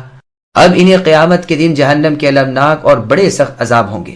میدان قیامت میں تم دیکھو گے کہ یہ ظالم لوگ اپنے کرتوتوں سے لرزاں و ترساں ہوں گے، مارے خوف کے ترساں ہوں گے، لیکن آج کوئی چیز نہ ہوگی جو انہیں بچا سکے۔ آج تو یہ اعمال کا مزہ چک کر ہی رہیں گے۔ ان کے بالکل برعکس ایماندار نیکوکار لوگوں کا حال ہوگا کہ وہ امن و چین سے جنتوں کے باغات میں مزے کر رہے ہوں گے۔ ان کی ذلت، رسوائی، ڈر، خوف، ان کی عزت، بڑائی، امن چین کو خیال کر لو۔ وہ طرح طرح کی مصیبتوں تکلیفوں میں ہوں گے، اور یہ اہل ایمان جنت میں طرح طرح کی راحتوں اور لذتوں میں ہوں گے۔ عمدہ بہترین غذائیں، بہترین لباس، بہترین مکانات، بہترین بیویاں اور بہترین ساز و سامان انہیں ملے ہوں گے، جن کا دیکھنا سننا تو کہاں کسی انسان کے ذہن اور تصور میں بھی یہ چیزیں نہیں آ سکتی۔ ابو طیبہ رضی اللہ عنہ فرماتے ہیں جنتیوں کے سروں پر ابر آئے گا اور انہیں ندا ہوگی کہ بتلاؤ کس چیز کا برسنا چاہتے ہو، پس جو لوگ جس چیز کا برسانا چاہیں گے وہی چیز ان پر اس بادل سے برسے گی، یہاں تک کہ کہیں گے ہم پر ابھرے ہوئے سینے والی ہم عمر عورتیں برسائی جائیں، چنانچہ وہیں برسیں گی۔ اسی لیے فرمایا کہ فضل کبیر یعنی زبردست کامیابی، کامل نعمت یہی تو ہے۔ ذلك الذي يبشر الله عباده الذين آمنوا وعملوا الصالحات قل لا أسألكم عليه أجرا إلا المودة في القربى ومن يقترف حسنة نزد له فيها حسنا إن الله غفور شكور أم يقولون افترى على الله كذبا فإن يشأ الله يختم على قلبك ويمحو الله الباطل ويحق الحق بكلماته إنه عليم بذات الصدور. یہی وہ ہے جس کی بشارت اللہ تعالیٰ اپنے بندوں کو دے رہے ہیں جو ایمان لائے اور سنت کے مطابق عمل کیے. اے نبی آپ کہہ دیجئے کہ میں اس پر تم سے کوئی بدلہ نہیں چاہتا مگر محبت رشتہ داری کی. جو شخص کوئی نیکی کرے ہم اس کے لیے اس کی نیکی میں اور حسن بڑھا دیں گے. بے شک اللہ تعالیٰ بہت بخشنے والے اور بہت قدردان ہیں. کیا یہ کہتے ہیں کہ پیغمبر صلی اللہ علیہ وسلم نے اللہ پر جھوٹ افترا کر لیا ہے؟ اگر اللہ تعالیٰ چاہے تو آپ کے دل پر مہر لگا دے. اللہ تعالیٰ اپنی باتوں سے جھوٹ کو مٹا دیتے ہیں اور سچ کو ثابت رکھتے ہیں، اور بے شک وہ سینوں کی باتوں کو جاننے والے ہیں. سامعین اب آیتوں کی تفسیر سماعت کیجیے. قرابت داری کا مفہوم. اوپر کی آیتوں میں جنت کی نعمتوں کا ذکر کر کے بیان فرما رہے ہیں کہ ایماندار نیک کار بندوں کو اللہ کی بشارت ہو. پھر اپنے نبی سے فرماتے ہیں کہ قریش کے ان مشرکین سے اے نبی کہہ دیجئے کہ اس تبلیغ پر اور اس تمہاری خیر خواہی پر میں تم سے کچھ طلب تو نہیں کر رہا. تمہاری بھلائی تو ایک طرف رہی، تم اگر اپنی برائی سے ہی ٹل جاؤ اور مجھے رب کی رسالت پہنچانے دو اور قرابت داری کے رشتے کو سامنے رکھ کر میری ایذا رسانی سے ہی رک جاؤ تو یہی بہت ہے. صحیح بخاری میں ہے کہ ابن عباس رضی اللہ عنہما سے اس آیت کی تفسیر دریافت کی گئی تو سعید بن جبیر رحمہ اللہ نے کہا اس سے مراد قرابت آل محمد ہے. یہ سن کر ابن عباس رضی اللہ عنہما نے فرمایا تم نے عجلت سے کام لیا. سنو قریش کے جس قدر قبیلے تھے سب کے ساتھ رسول اللہ کی رشتہ داری تھی، تو مطلب یہ ہے کہ تم اس رشتہ داری کا لحاظ رکھو جو مجھ میں اور تم میں ہے. مجاہد، عکرمہ، قتادہ، سدی، ابو مالک اور عبد الرحمن رحمہم اللہ بھی اس آیت کی یہی تفسیر کرتے ہیں. دوسرا قول آپ کی یہ طلب کہ لوگ اللہ تعالیٰ کی نزدیکی حاصل کر لیں. تیسرا قول جو سعید بن جبیر رحمہ اللہ کی روایت سے گزرا کہ تم میری قرابت کے ساتھ احسان اور نیکی کرو. ابو الدیلم کا بیان ہے کہ جب علی ابن حسین رحمہ اللہ کو قید کر کے لایا گیا اور دمشق کے بالا خانے میں رکھا گیا تو ایک شامی نے کہا اللہ تعالیٰ کا شکر ہے کہ اللہ نے تمہیں قتل کرایا اور تمہارا ناس کرا دیا اور فتنے کی ترقی کو روک دیا. یہ سن کر آپ نے فرمایا کیا تم نے قرآن بھی پڑھا ہے؟ اس نے کہا کیوں نہیں. فرمایا اس میں حامیم والی صورتیں بھی پڑھی ہیں. اس نے کہا واہ، سارا قرآن پڑھ لیا اور حامیم والی صورتیں نہیں پڑھی؟ آپ نے فرمایا پھر کیا ان میں اس آیت کی تلاوت تو نے نہیں کی؟ قل لا اسألکم علیہ اجرا الا المودۃ فی القربہ، یعنی میں تم سے کوئی اجر طلب نہیں کرتا مگر محبت قرابت کی. اس نے کہا پھر کیا تم وہ ہو؟ آپ نے فرمایا ہاں. عامر بن شعیب رحمہ اللہ سے جب اس آیت کی تفسیر پوچھی گئی تو آپ نے فرمایا مراد رسول اللہ صلی اللہ علیہ وسلم کے قریبی رشتہ دار ہیں. ابن جریر کی تفسیر میں ہے کہ انصار نے اپنی خدمات اسلام گنوائیں گویا فخر کے طور پر. اس پر ابن عباس یا عباس رضی اللہ عنہ نے فرمایا ہم تم سے افضل ہیں. جب یہ خبر رسول اللہ کو ملی تو آپ ان کی مجلس میں آئے اور فرمایا انصاریوں کیا تم ذلت کی حالت میں نہ تھے؟ پھر اللہ نے تمہیں میری وجہ سے عزت بخشی. انہوں نے کہا بے شک اللہ کے رسول سچے ہیں. فرمایا کیا تم گمراہ نہ تھے؟ پھر اللہ تعالیٰ نے تمہیں میری وجہ سے ہدایت کی. انہوں نے کہا ہاں بے شک رسول اللہ نے سچ فرمایا. پھر فرمایا اب تم مجھے کیوں نہیں کہتے؟ انہوں نے کہا کیا کہیں؟ فرمایا کیوں نہیں کہتے کہ کیا تمہاری قوم نے تمہیں نکال نہیں دیا تھا؟ اس وقت ہم نے آپ کو پناہ دی. کیا انہوں نے آپ کو جھٹلایا نہ تھا؟ اس وقت ہم نے آپ کی تصدیق کی. کیا انہوں نے آپ کو پست کرنا نہیں چاہا تھا؟ اس وقت ہم نے آپ کی مدد کی. اسی طرح کی نبی صلی اللہ علیہ وسلم نے اور بھی بہت سی باتیں کہیں، یہاں تک کہ انصار رضی اللہ عنہم اپنے گھٹنوں پر جھک پڑے اور انہوں نے کہا اے اللہ کے رسول ہماری اولادیں اور جو کچھ ہمارے پاس ہے سب اللہ تعالیٰ کا اور اللہ کے رسول کے لیے ہے. پھر یہ آیت قل لا اسألکم نازل ہوئی. ابن ابی حاتم میں بھی اسی کے قریب ضعیف سند سے مروی ہے. بخاری اور مسلم میں بھی یہ حدیث موجود ہے. اس میں ہے کہ واقعہ حنین کی غنیمت کی تقسیم کے وقت پیش آیا تھا اور اس میں آیت کے اترنے کا بھی ذکر نہیں، اور اس آیت کو مدینے میں نازل شدہ ماننے میں بھی قدر تعامل ہے، اس لیے کہ یہ سورہ مکیہ ہے. پھر جو واقعہ حدیث میں مذکور ہے، اس واقعے میں اور اس آیت میں کچھ ایسی زیادہ ظاہر مناسبت بھی نہیں۔ طبرانی کی ایک روایت میں ہے کہ لوگوں نے پوچھا اس آیت سے کون لوگ مراد ہیں جن کی محبت رکھنے کا ہمیں حکم باری ہوا ہے؟ رسول اللہ نے فرمایا فاطمہ اور ان کی اولاد، لیکن اس کی سند ضعیف ہے اور اس کا راوی مبہم ہے جو معروف نہیں۔ پھر اس کا استاد ایک شیعہ ہے جو بالکل ثقاہت سے گرا ہوا ہے، اس کا نام حسین اشقر ہے۔ اس جیسی حدیث بھلا ان کی روایت سے کیسے مان لی جائے گی؟ پھر مدینے میں آیت کا نازل ہونا مستبعد ہے۔ حق یہ ہے کہ آیت مکیہ ہے اور مکہ مکرمہ میں فاطمہ رضی اللہ عنہا کا عقد ہی نہ ہوا تھا، اولاد کیسی؟ آپ رضی اللہ عنہا کا عقد تو علی رضی اللہ عنہ کے ساتھ جنگ بدر کے بعد سن 2 ہجری میں ہوا۔ صحیح تفسیر اس کی وہی ہے جو حبر الامہ ترجمان القرآن عبداللہ بن عباس رضی اللہ عنہما نے کی ہے، جو حوالہ بخاری پہلے گزر چکی۔ ہم اہل بیت کے ساتھ خیر خواہی کرنے کے منکر نہیں، ہم مانتے ہیں کہ ان کے ساتھ احسان و سلوک اور ان کا اکرام و احترام ضروری چیز ہے۔ روئے زمین پر ان سے زیادہ پاک اور صاف ستھرا گھرانہ اور نہیں۔ حسب و نسب میں اور فخر و مباحات میں بلا شک یہ سب سے اعلیٰ ہیں، بالخصوص ان میں سے وہ جو متبع سنت نبی ہوں، جیسے کہ اسلاف کی روش تھی، یعنی عباس اور آل عباس اور علی اور آل علی رضی اللہ عنہم۔ رسول اللہ نے اپنے خطبے میں فرمایا ہے میں تم میں 2 چیزیں چھوڑے جا رہا ہوں، کتاب اللہ اور میری عطرت، اور یہ دونوں جدا نہ ہوں گے جب تک کہ حوض پر میرے پاس نہ آ جائیں۔ یہ روایت صحیح مسلم نے سنن ترمذی کی ہے۔ صحیح بخاری میں ہے کہ صدیق اکبر رضی اللہ عنہ نے فرمایا لوگوں رسول اللہ کا لحاظ رسول اللہ کے اہل بیت میں رکھو، اور صحیح بخاری نے صحیح مسلم کی ایک روایت میں ہے کہ ابو بکر صدیق رضی اللہ عنہ نے علی رضی اللہ عنہ سے فرمایا اللہ کی قسم رسول اللہ کے قرابت داروں سے سلوک کرنا مجھے اپنے قرابت داروں کے سلوک سے بھی پیارا ہے۔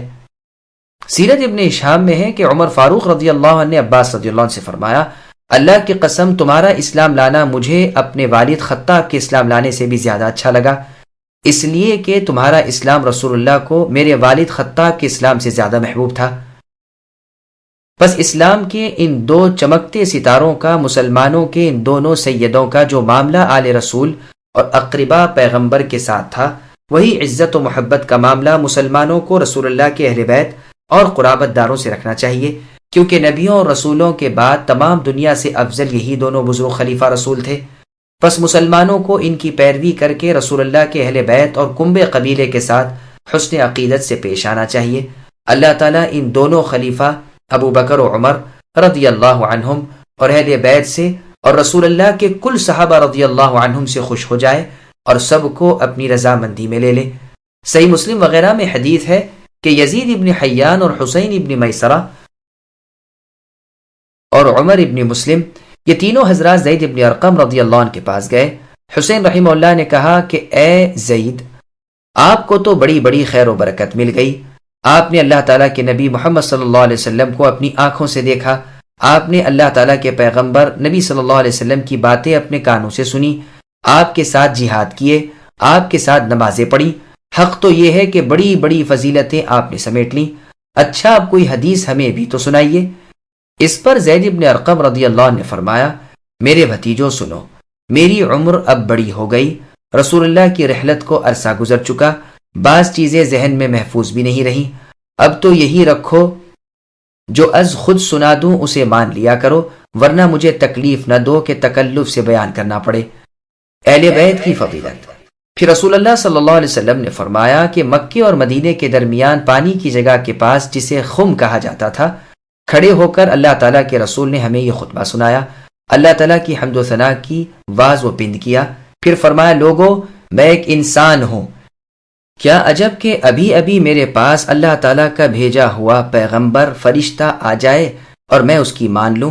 سنو میں تم میں 2 چیزیں چھوڑے جا رہا ہوں، ایک تو کتاب اللہ جس میں نور و ہدایت ہے، تم اللہ تعالیٰ کی کتاب کو مضبوط تھام لو اور اس پر چنگل مارے رہو۔ بس اس کی بڑی رغبت دلائی اور بہت کچھ تاکیدیں کی، پھر فرمایا میری اہل بیت میں تمہیں اپنی اہل بیت کے بارے میں اللہ تعالیٰ کو یاد دلاتا ہوں۔ یہ سن کر حسین رحمہ اللہ نے زید رضی اللہ عنہ سے پوچھا اے زید آپ کے اہل بیت کون ہیں؟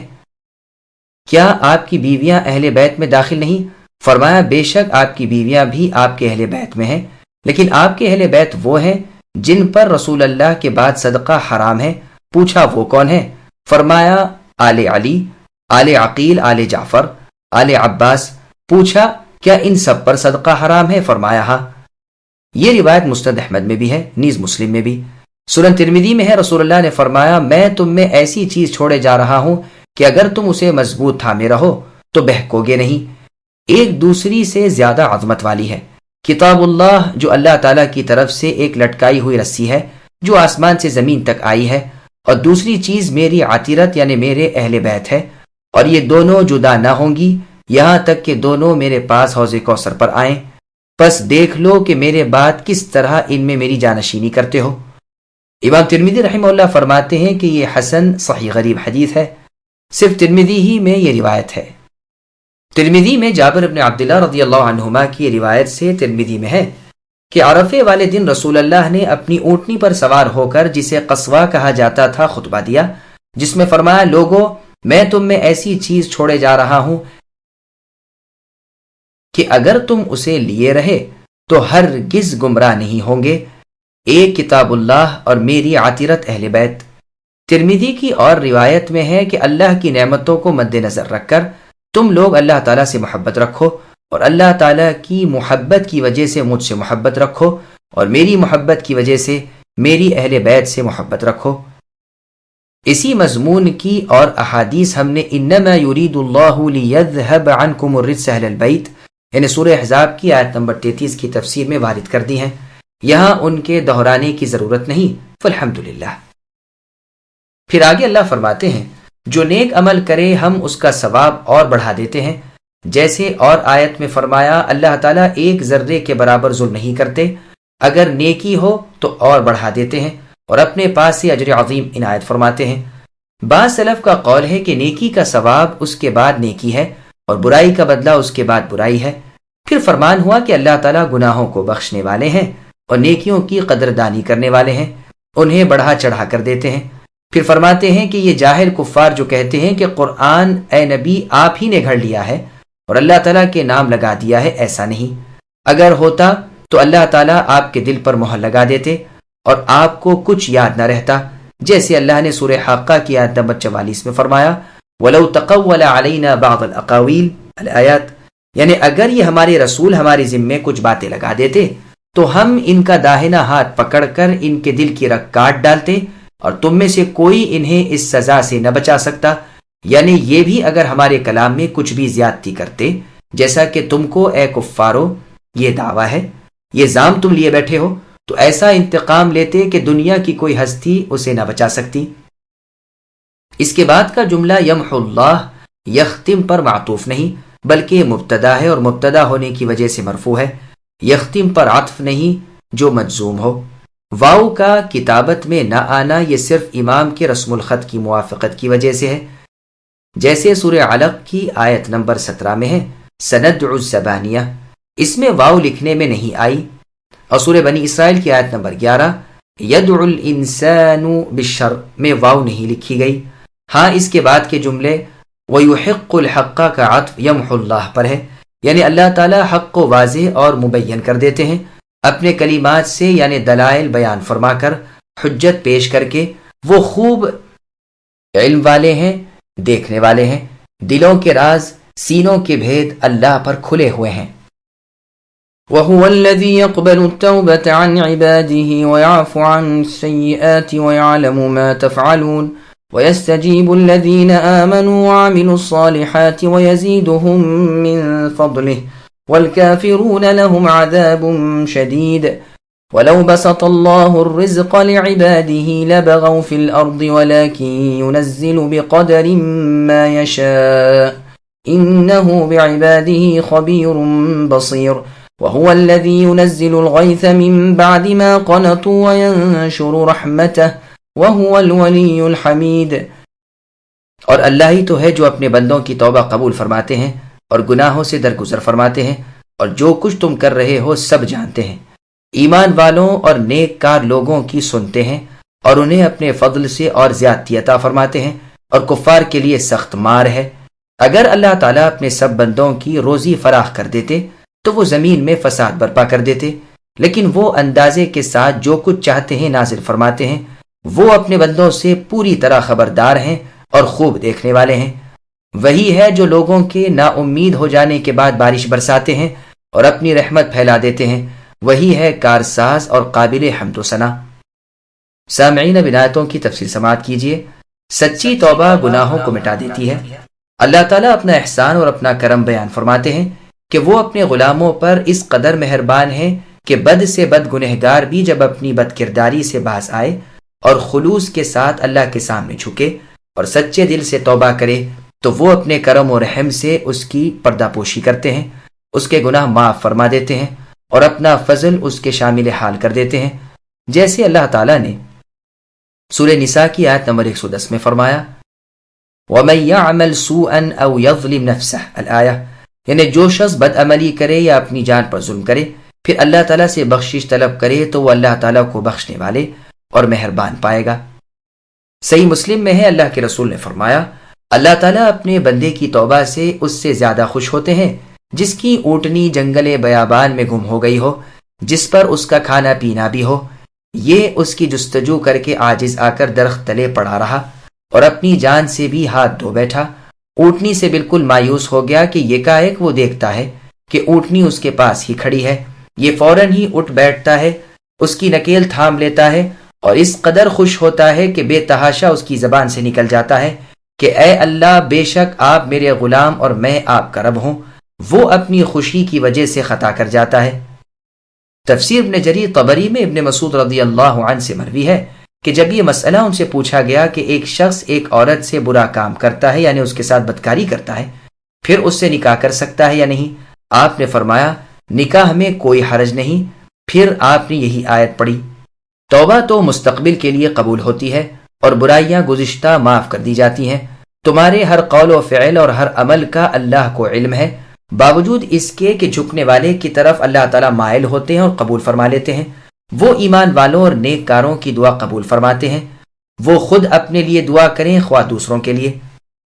چنانچہ معاذ رضی اللہ عنہ ملک شام میں خطبہ پڑھتے ہوئے اپنے مجاہد ساتھیوں سے فرماتے ہیں تم ایماندار ہو اور جنتی ہو، اور مجھے امید ہے کہ یہ رومی اور فارسی کفار جنہیں تم قید کر لاتے ہو کیا عجب کہ یہ بھی جنت میں پہنچ جائیں، کیونکہ ان میں سے جب تمہارا کوئی کام کوئی کر دیتا ہے تو تم اسے کہتے ہو اللہ تعالیٰ تجھ پر رحم کرے، تو نے بہت اچھا کام کیا، اللہ تعالیٰ تجھے برکت دے، تو نے بہت اچھا کیا وغیرہ۔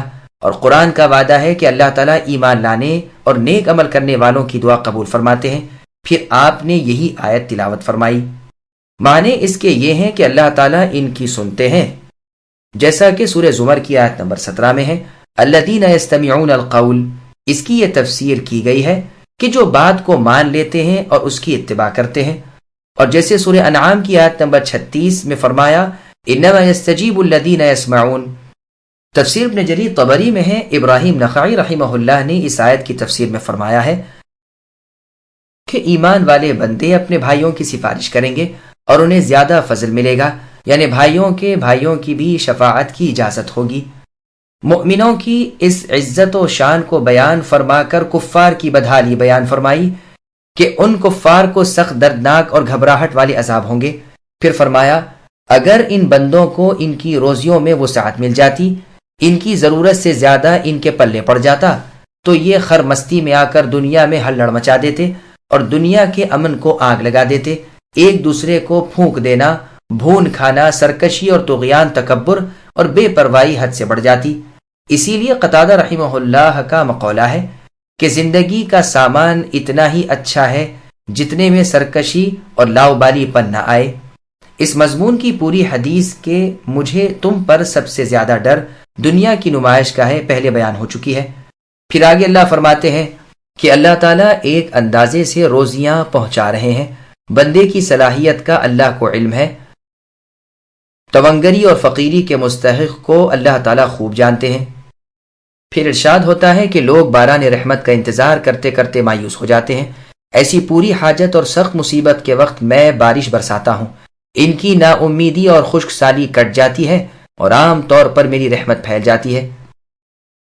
تفسیر ابن جریر طبری میں ہے کہ امیر المؤمنین خلیفۃ المسلمین فاروق اعظم عمر ابن الخطاب رضی اللہ عنہ سے ایک شخص کہتا ہے، امیر المؤمنین قحط سالی ہو گئی اور اب تو لوگ بارش سے بالکل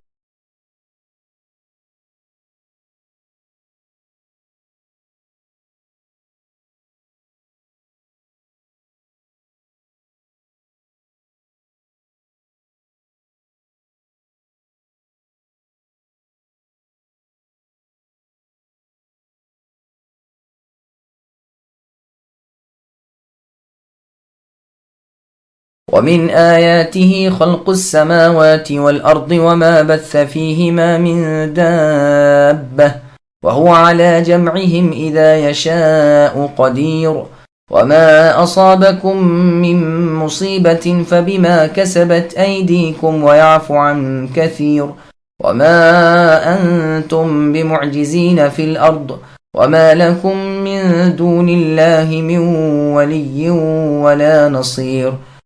اور اللہ کی قدرت کی نشانیوں میں سے آسمان و زمین کی پیدائش ہے اور ان میں جانداروں کا پھیلانا ہے۔ اللہ تعالیٰ اس پر بھی قادر ہے کہ جب چاہیں انہیں جمع کر دیں۔ تمہیں جو کچھ مصیبتیں پہنچتی ہیں وہ تمہارے اپنے ہاتھوں کے کرتوت کا بدلہ ہے، اور ابھی تو بہت سی باتوں سے اللہ تعالیٰ درگزر فرما لیتے ہیں۔ تم ہمیں زمین میں عاجز کرنے والے نہیں ہو، تمہارے لیے سوائے اللہ تعالیٰ کے نہ کوئی کارساز ہے نہ مددگار۔ سامعین، اب ان آیتوں کی تفسیر سماعت کیجیے۔ مصیبت و پریشانی گناہوں کی معافی کا ذریعہ ہے۔ اللہ تعالیٰ کی عظمت و قدرت اور سلطنت کا بیان ہو رہا ہے کہ آسمان و زمین اللہ ہی کا پیدا کیا ہوا ہے، اور ان میں ساری مخلوق بھی اللہ ہی کی رچائی ہوئی ہے۔ فرشتے، انسان، جنات اور مختلف قسموں کے حیوانات جو کونے کونے میں پھیلے ہوئے ہیں، قیامت کے دن وہ ان سب کو ایک ہی میدان میں جمع کریں گے، جبکہ ان کے حواس اڑے ہوئے ہوں گے اور ان میں عدل و انصاف کیا جائے گا۔ پھر آگے اللہ فرماتے ہیں، اے لوگو، تمہیں جو کچھ مصیبتیں پہنچتی ہیں وہ سب دراصل تمہارے اپنے کیے گناہوں کا بدلہ ہے، اور ابھی تو وہ غفور و رحیم اللہ تبارک و تعالی بہت سی حکم عدولیوں سے چشم پوشی فرماتے ہیں اور انہیں معاف فرما دیتے ہیں۔ اگر ہر گناہ پر پکڑے تو تم زمین پر چل پھر بھی نہ سکو۔ چنانچہ صحیح بخاری اور مسلم میں ہے، رسول اللہ نے فرمایا کہ مؤمن کو جو تکلیف، سختی، غم اور پریشانی ہوتی ہے، اس کی وجہ سے اللہ تعالیٰ اس کی خطائیں معاف فرماتے ہیں، یہاں تک کہ ایک کانٹا لگنے کے عوض بھی۔ ابن ابی حاتم میں یہی روایت علی رضی اللہ عنہ کے قول سے مروی ہے۔ اس میں ہے کہ ابو جحیفہ رضی اللہ عنہ جب علی رضی اللہ عنہ کے پاس گئے تو آپ نے فرمایا، میں تمہیں ایک ایسی حدیث سناتا ہوں جسے یاد رکھنا ہر مؤمن کا فرض ہے۔ پھر یہ تفسیر اپنی طرف سے اس آیت کی سنائی۔ مسند احمد میں ہے کہ مسلمان کے جسم میں جو تکلیف ہوتی ہے اس کی وجہ سے اللہ تعالیٰ اس کے گناہ معاف فرماتے ہیں۔ مسند ہی کی ایک اور حدیث میں ہے کہ جب ایماندار بندے کے گناہ بڑھ جاتے ہیں اور اس کے کفارے کی کوئی چیز اس کے پاس نہیں ہوتی تو اللہ تعالیٰ اسے کسی رنج و غم میں مبتلا کر دیتے ہیں، اور وہی اس کے ان گناہوں کا کفارہ ہو جاتا ہے۔ مستدرک حاکم میں ہے کہ جب عمران بن حسین رضی اللہ عنہ کے جسم میں تکلیف ہوئی اور لوگ ان کی عیادت کو گئے تو حسن رحمہ اللہ نے کہا کہ آپ کی یہ حالت تو دیکھی نہیں جاتی، ہمیں بڑا صدمہ ہو رہا ہے۔ عمران بن حسین رضی اللہ عنہ نے فرمایا، ایسا نہ کرو، جو تم دیکھ رہے ہو یہ سب گناہوں کا کفارہ ہے، اور ابھی بہت سے گناہ تو اللہ تعالیٰ معاف کر چکے ہیں۔ پھر اسی آیت کی تلاوت فرمائی۔ ابو قلابہ رحمہ اللہ کہتے ہیں کہ میں نے علا بن بدر رحمہ اللہ سے کہا کہ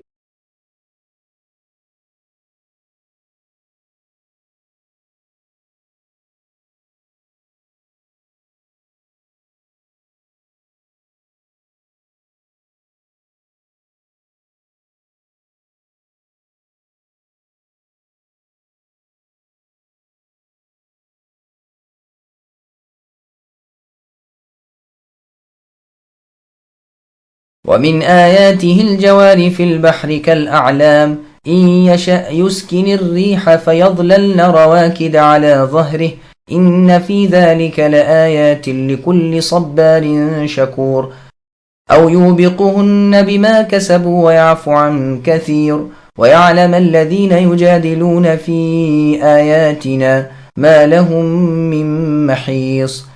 دریا میں چلنے والی پہاڑوں جیسی کشتیاں اللہ کی نشانیوں میں سے ہیں۔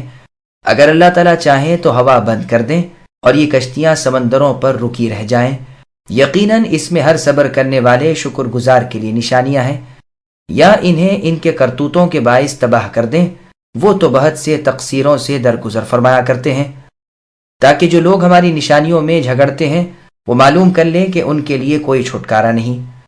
سامعین، اب ان آیتوں کی تفسیر سماعت کیجیے۔ دریاؤں میں کشتیوں کی آمد و رفت اللہ تعالیٰ کی قدرت کی نشانی۔ اللہ تبارک و تعالیٰ اپنی قدرت کی نشان اپنی مخلوق کے سامنے رکھتے ہیں کہ اللہ نے سمندروں کو مسخر کر رکھا ہے تاکہ کشتیاں ان میں برابر آئیں جائیں۔ بڑی بڑی کشتیاں سمندروں میں ایسی ہی معلوم ہوتی ہیں جیسے زمین میں اونچے پہاڑ۔ ان کشتیوں کو ادھر سے ادھر لے جانے والی ہوائیں اللہ کے قبضے میں ہیں، اگر وہ چاہے تو ان ہواؤں کو روک لے، پھر تو بادبان بیکار ہو جائیں اور کشتی رک کر کھڑی ہو جائے۔ ہر ایک کو وہ شخص جو سختیوں میں صبر کا اور آسانیوں میں شکر کا عادی ہو، اس کے لیے تو بڑی عبرت کی جا ہے۔ وہ رب تعالیٰ کی عظیم الشان قدرت اور اللہ کی بے پایہ سلطنت کو ان نشانیوں سے سمجھ سکتا ہے، اور جس طرح ہوائیں بند کر کے کشتیوں کو کھڑا کر لینا اور روک لینا اللہ کے بس میں ہے، اسی طرح ان پہاڑوں جیسی کشتیوں کو دم بھر میں ڈبو دینا بھی اللہ ہی کے ہاتھ میں ہے۔ اگر وہ چاہے تو اہل کشتی کے گناہوں کے باعث انہیں غرق کر دے۔ ابھی تو وہ بہت سے گناہوں سے درگزر فرما لیتے ہیں، اور اگر سب گناہوں پر پکڑے تو جو بھی کشتی میں بیٹھے سیدھا سمندر میں ڈوبے، لیکن اللہ کی بے پایہ رحمت ان کو اس پار سے اس پار کر دیتی ہے۔ علماء تفسیر نے یہ بھی فرمایا ہے کہ اگر وہ چاہے تو اسی ہوا کو ناموافق کر دے، تیز و تند آندھی چلا دے جو کشتی کو سیدھی راہ چلنے ہی نہ دے، ادھر سے ادھر کر دے، سنبھالے نہ سنبھل سکے، جہاں جانا ہے اس طرف جا ہی نہ سکے، اور یوں ہی سرگشتہ و حیران ہو کر اہل کشتی تباہ ہو جائیں۔ الغرض اگر بند کر دے تو کھڑے کھڑے ناکام رہیں، اگر تیز کر دے تو ناکامی۔ لیکن یہ اللہ کا لطف و کرم ہے کہ خوشگوار موافق ہوائیں چلاتے ہیں، اور لمبے لمبے سفر ان کشتیوں کے ذریعے بنی آدم طے کرتے ہیں اور اپنے مقصد کو پا لیتے ہیں۔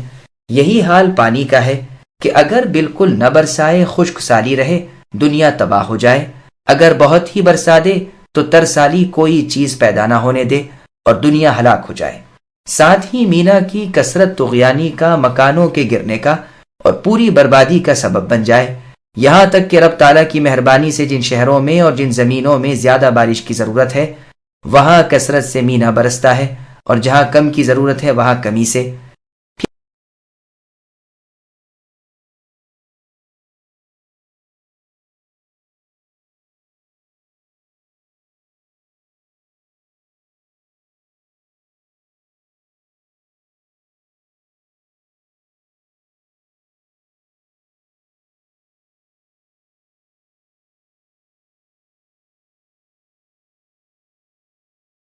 فما أوتيتم من شيء فمتاع الحياة الدنيا وما عند الله خير وأبقى للذين آمنوا وعلى ربهم يتوكلون والذين يجتنبون كبائر الإثم والفواحش وإذا ما غضبوا هم يغفرون والذين استجابوا لربهم وأقاموا الصلاة وأمرهم شورى بينهم ومما رزقناهم ينفقون والذین اذا اصابهم البغی هم ينتصرون۔ تمہیں جو کچھ دیا گیا ہے وہ زندگانی دنیا کا کچھ یوں ہی سا اسباب ہے، اور اللہ تعالیٰ کے پاس جو ہے وہ اس سے درجہ بہتر ہے اور پائیدار ہے۔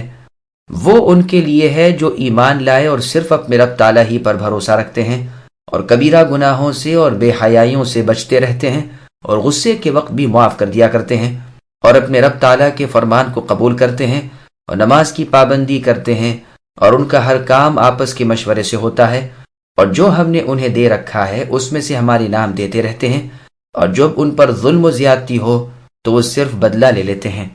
سامعین، اب ان آیتوں کی تفسیر سماعت کیجیے۔ دنیا کی مذمت۔ اللہ تعالیٰ نے دنیا کی بے قدری اور اس کی حقارت بیان فرمائی کہ اسے جمع کر کے کسی کو بھولنا نہ چاہیے، کیونکہ یہ فانی چیز ہے، بلکہ آخرت کی طرف رغبت کرنا چاہیے، نیک اعمال کر کے ثواب جمع کرنا چاہیے جو سرمدی اور باقی چیز ہے۔ بس فانی کو باقی پر، کمی کو زیادتی پر ترجیح دینا عقل مندی نہیں۔ اب اس ثواب کے حاصل کرنے کے طریقے بتلائے جاتے ہیں کہ ایمان مضبوط ہوتا کہ دنیاوی لذتوں کے ترک پر صبر ہو سکے اللہ تعالیٰ پر کامل بھروسہ ہوتا کہ صبر پر اللہ کی امداد ملے اور احکام اللہ کی بجاوری اور نافرمانیوں سے اجتناب آسان ہو جائے۔ کبیرہ گناہوں اور فحش کاموں سے پرہیز چاہیے۔ اس جملے کی تفسیر سورہ اعراف میں گزر چکی ہے۔ غصے پر قابو چاہیے کہ عین غصے اور غضب کی حالت میں بھی خوش خلقی اور درگزر کی عادت نہ چھوٹے۔ چنانچہ صحیح بخاری نیز مسلم اور سنن نبی داؤد میں ہے کہ رسول اللہ صلی اللہ علیہ وسلم نے کبھی بھی اپنے نفس کا بدلہ کسی سے نہیں لیا۔ ہاں اگر اللہ تعالیٰ کے احکام کی بے عزتی اور بے توقیری ہوتی تو اور بات ہے۔ صحیح بخاری کی ایک اور حدیث میں ہے کہ بہت زیادہ غصے کی حالت میں بھی رسول اللہ صلی اللہ علیہ وسلم کی زبان مبارک سے اس کے سوا اور کچھ الفاظ نہ نکلتے کہ فرماتے اسے کیا ہو گیا ہے، اس کے ہاتھ خاک آلودہ ہوں۔ ابراہیم رحمہ اللہ فرماتے ہیں کہ مسلمان پست و ذلیل ہونا تو پسند نہیں کرتے تھے، لیکن غالب آ کر انتقام بھی نہیں لیتے تھے، بلکہ درگزر کر جاتے اور معاف فرما دیتے۔ ان کی اور صفت یہ ہے کہ یہ اللہ تعالیٰ کا کہا کرتے ہیں، رسول اللہ صلی اللہ علیہ وسلم کی اتباع کرتے ہیں، جس کا وہ حکم کرے بجا لاتے ہیں، جس سے وہ روکے رک جاتے ہیں، نماز کے پابند ہوتے ہیں جو سب سے اعلیٰ عبادت ہے۔ اہل علم سے رہنمائی طلب کرو، بڑے بڑے امور میں بغیر آپس کی مشاورت کے ہاتھ نہیں ڈالتے۔ خود رسول اللہ صلی اللہ علیہ وسلم کو اللہ تعالیٰ کا سورہ آل عمران کی آیت نمبر 159 میں حکم ہوتا ہے کہ شاورہم فی الامر، یعنی ان سے مشورہ کر لیا کریں۔ اسی لیے رسول اللہ صلی اللہ علیہ وسلم کی عادت مبارکہ تھی کہ جہاد وغیرہ کے موقع پر لوگوں سے مشورہ کر لیا کرتے تھے تاکہ ان کے جی خوش ہو جائیں، اور اسی بنا پر امیر المؤمنین عمر رضی اللہ عنہ نے جبکہ آپ کو زخمی کر دیا گیا اور وفات کا وقت آ گیا، 6 آدمی مقرر کر دیے کہ یہ اپنے مشورے سے کسی کو میرا جانشین مقرر کریں۔ ان 6 بزرگوں کے نام یہ ہیں: عثمان، علی، طلحہ، زبیر، سعد اور عبد الرحمن بن عوف رضی اللہ عنہم۔ پس سب نے اتفاق رائے عثمان رضی اللہ عنہ کو اپنا امیر مقرر کیا۔ پھر ان کا جن کے لیے آخرت کی تیاری اور وہاں کے ثواب ہیں ایک اور وصف بیان فرمایا کہ جہاں یہ اللہ تعالیٰ کا حق ادا کرتے ہیں وہاں لوگوں کے حقوق کی ادائیگی میں بھی کمی نہیں کرتے، اپنے مال میں محتاجوں کا حصہ بھی رکھتے ہیں، اور درجے بدرجے اپنی طاقت کے مطابق ہر ایک کے ساتھ سلوک و احسان کرتے رہتے ہیں، اور یہ ایسے ذلیل و پست اور بے ہمتے نہیں ہوتے کہ ظالم کے ظلم کی کوئی روک تھام نہ کر سکیں، بلکہ اتنی قوت اپنے اندر رکھتے ہیں کہ ظالموں سے انتقام لیں اور مظلوم کو اس کے پنجے سے نجات دلوائیں، لیکن ہاں اپنی بھول منساحت کی وجہ سے غالب آ کر پھر چھوڑ دیتے ہیں۔ جیسے کہ اللہ کے نبی یوسف علیہ السلام نے اپنے بھائیوں پر قابو فرما کر فرما دیا کہ جاؤ، تمہیں میں کوئی ڈانٹ ڈپٹ نہیں کرتا، بلکہ میری خواہش ہے اور دعا ہے کہ اللہ تعالیٰ بھی تمہیں معاف فرما دیں۔ اور جیسے کہ تمام انبیاء کے سردار رسول اللہ احمد مجتبیٰ محمد مصطفیٰ صلی اللہ علیہ وسلم نے حدیبیہ میں کیا، جبکہ 80 کفار غفلت کا موقع ڈھونڈ کر چپ چاپ لشکر اسلام میں گھس آئے۔ جب یہ پکڑ لیے گئے اور گرفتار ہو کر رسول اللہ کی خدمت میں پیش کر دیے گئے تو رسول اللہ نے ان سب کو معافی دے دی اور چھوڑ دیا۔ اور جیسے کہ آپ نے غورث ابن حارث کو معاف فرما دیا، یہ وہ شخص ہے کہ رسول اللہ صلی اللہ علیہ وسلم کے سوتے ہوئے اس نے آپ کی تلوار پر قبضہ کر لیا۔ جب رسول اللہ جاگے اور اسے ڈانٹا اور تلوار اس کے ہاتھ سے چھوٹ گئی اور رسول اللہ نے تلوار لے لی اور مجرم گردن جھکائے آپ کے سامنے کھڑا ہو گیا، رسول اللہ نے صحابہ کو بلا کر یہ منظر بھی دکھایا اور یہ قصہ بھی سنایا، پھر اسے معاف فرما دیا اور جانے دیا۔ یہ قصہ بخاری اور مسلم میں ہے۔ اسی طرح بخاری اور مسلم میں لبید ابن عاصم نے جب رسول اللہ پر جادو کیا تو باوجود علم اور قدرت کے آپ نے اس سے درگزر فرما لیا۔ اور اسی طرح جس یہودیہ عورت نے رسول اللہ کو زہر دیا تھا، رسول اللہ نے اس سے بھی بدلہ نہ لیا، اور باوجود قابو پانے اور معلوم ہو جانے کے بھی آپ نے اتنے بڑے واقعے کو آنا جانا کر دیا۔ اس عورت کا نام زینب تھا۔ یہ مرحب یہودی کی بہن تھی جو جنگ خیبر میں محمد ابن مسلمہ رضی اللہ عنہ کے ہاتھوں مارا گیا تھا۔ اس نے بکری کے شانے کے گوشت میں زہر ملا کر خود رسول اللہ کے سامنے پیش کیا تھا۔ خود شانے نے ہی رسول اللہ کو اپنے زہر آلودہ ہونے کی خبر دی تھی۔ جب رسول اللہ نے اس یہودیہ عورت کو بلا کر دریافت فرمایا تو اس نے اقرار کیا تھا اور وجہ یہ بیان کی تھی کہ اگر آپ سچے نبی ہیں تو یہ آپ کو کچھ نقصان نہ پہنچا سکے گا، اور اگر آپ اپنے دعوے میں جھوٹے ہیں تو ہمیں آپ سے راحت حاصل ہو جائے گی۔ یہ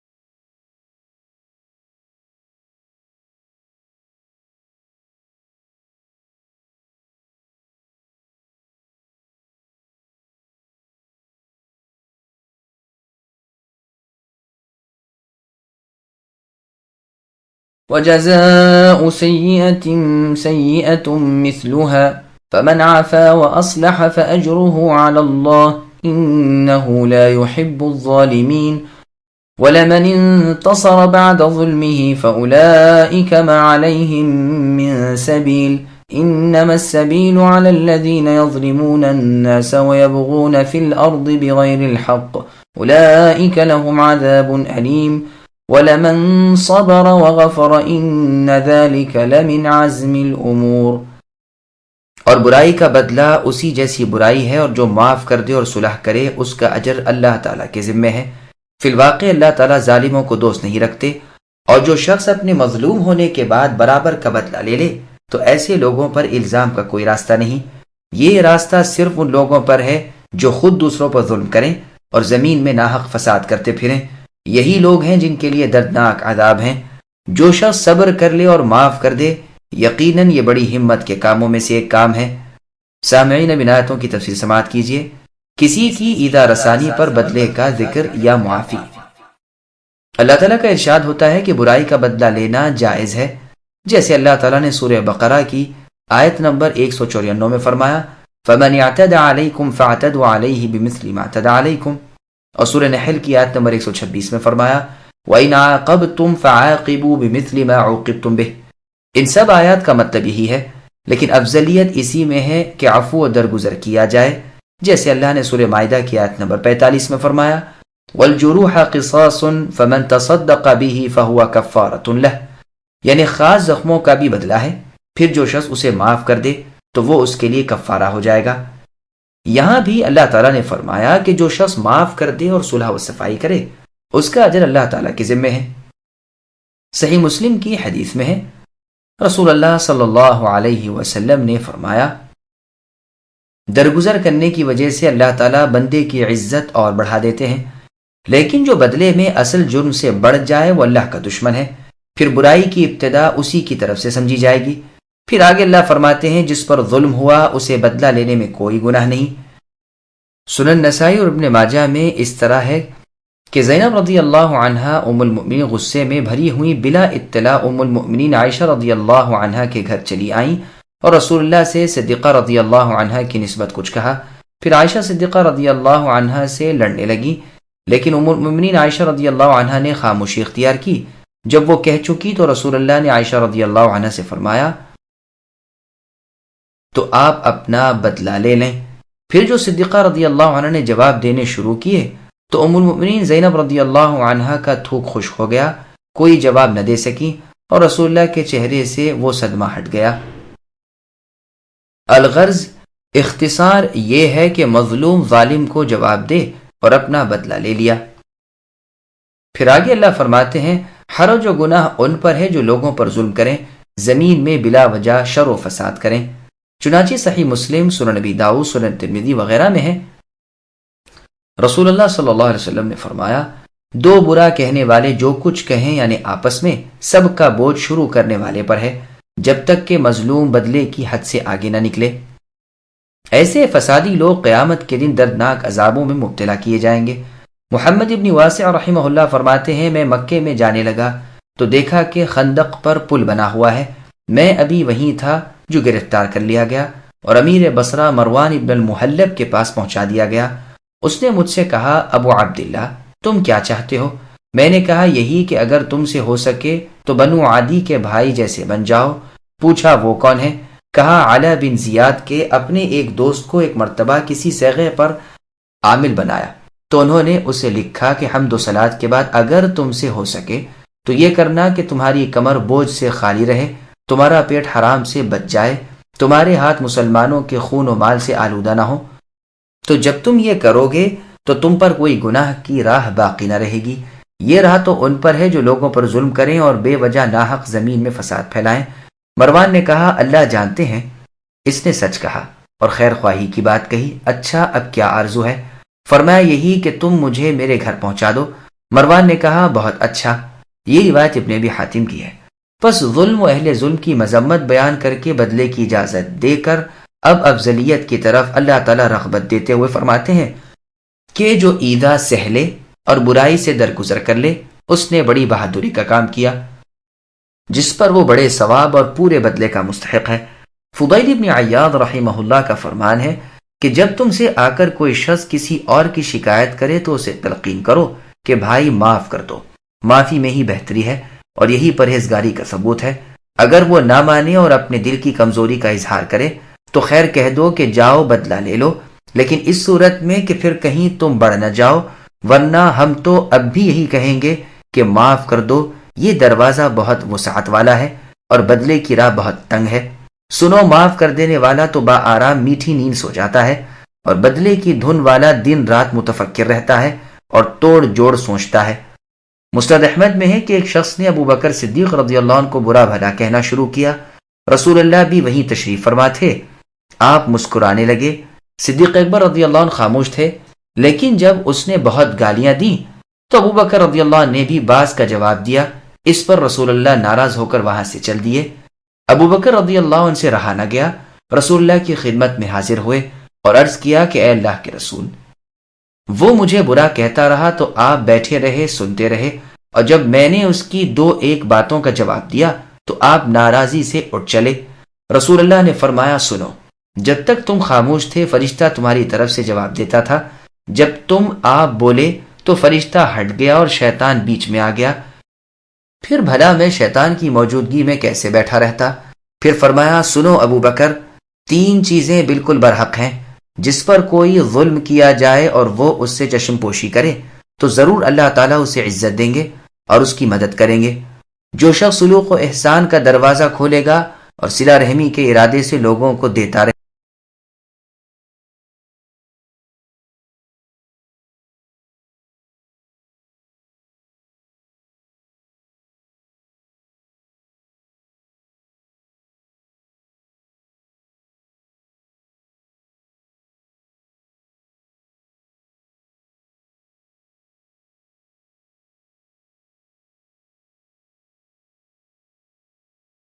ومن يضلل الله فما له من ولي من بعده وترى الظالمين لما رأوا العذاب يقولون هل إلى مرد من سبيل وتراهم يعرضون عليها خاشعين من الذل ينظرون من طرف خفي وقال الذين آمنوا إن الخاسرين الذين خسروا أنفسهم وأهليهم يوم القيامة ألا إن الظالمين في عذاب مقيم وما كان لهم من أولياء ينصرونهم من دون الله ومن يضلل الله فما له من سبيل۔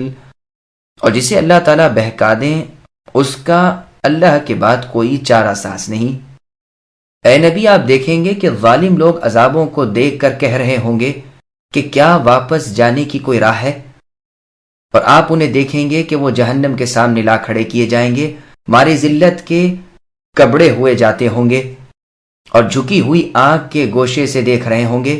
ایماندار صاف کہیں گے کہ حقیقی نقصان اٹھانے والے وہ لوگ ہیں جنہوں نے آج قیامت کے دن اپنے آپ کو اور اپنے گھر والوں کو بھی نقصان میں ڈال دیا۔ یاد رکھو کہ یقیناً ظالم لوگ دائمی عذاب میں ہیں، ان کے کوئی مددگار نہیں جو اللہ تعالیٰ سے الگ ان کی امداد کر سکیں۔ جسے اللہ تعالیٰ گمراہ کر دیں اس کے لیے کوئی راستہ ہی نہیں۔ سامعین، اب آیتوں کی تفسیر سماعت کیجیے۔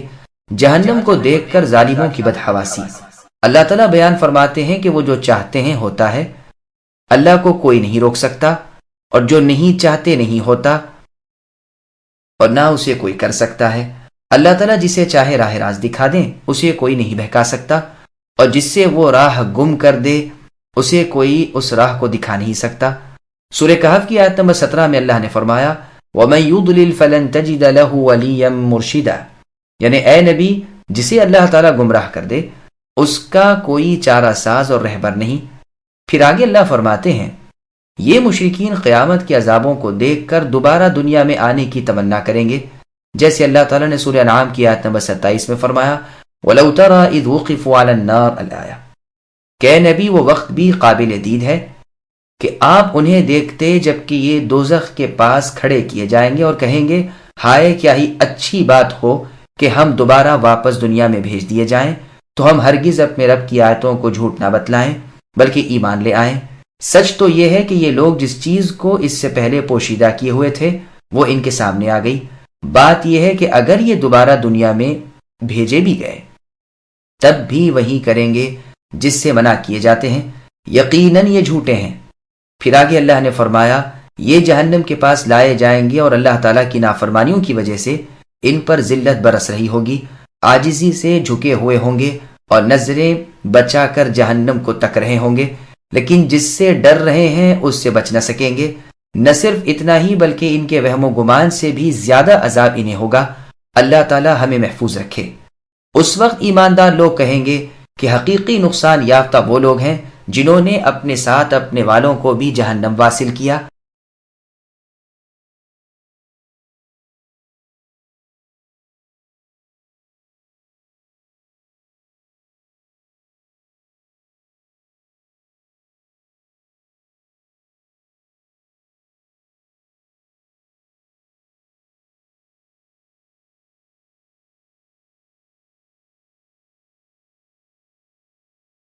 استجيبوا لربكم من قبل أن يأتي يوم لا مرد له من الله ما لكم من ملجأ يومئذ وما لكم من نكير فإن أعرضوا فما أرسلناك عليهم حفيظا إن عليك إلا البلاغ وإنا إذا أذقنا الإنسان منا رحمة فرح بها وَإِن تُصِبْهُمْ سَيِّئَةٌ بِمَا قَدَّمَتْ أَيْدِيهِمْ فَإِنَّ الْإِنسَانَ كَفُورٌ.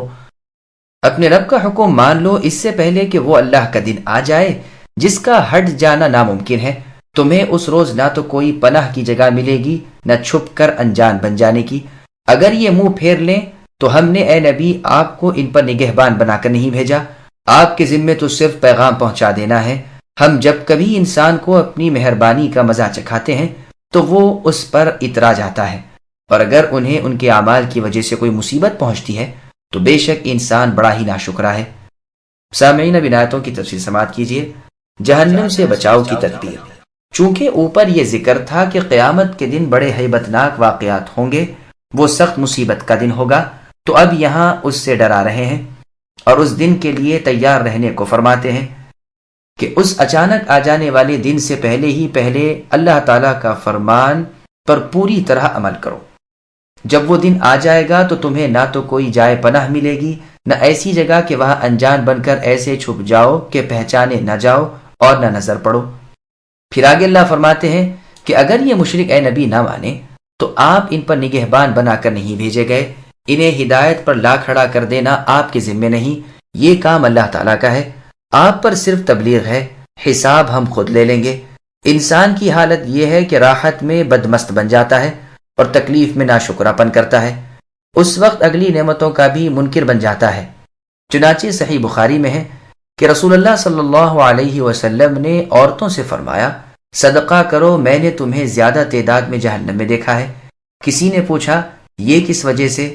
رسول اللہ صلی اللہ علیہ وسلم نے فرمایا تمہاری شکایت کی زیادتی اور اپنے خاوندوں کی ناشکری کی وجہ سے. اگر تو ان میں سے کسی کے ساتھ ایک زمانے تک احسان کرتا رہے پھر ایک دن چھوڑ دے تو کہہ دے گی کہ میں نے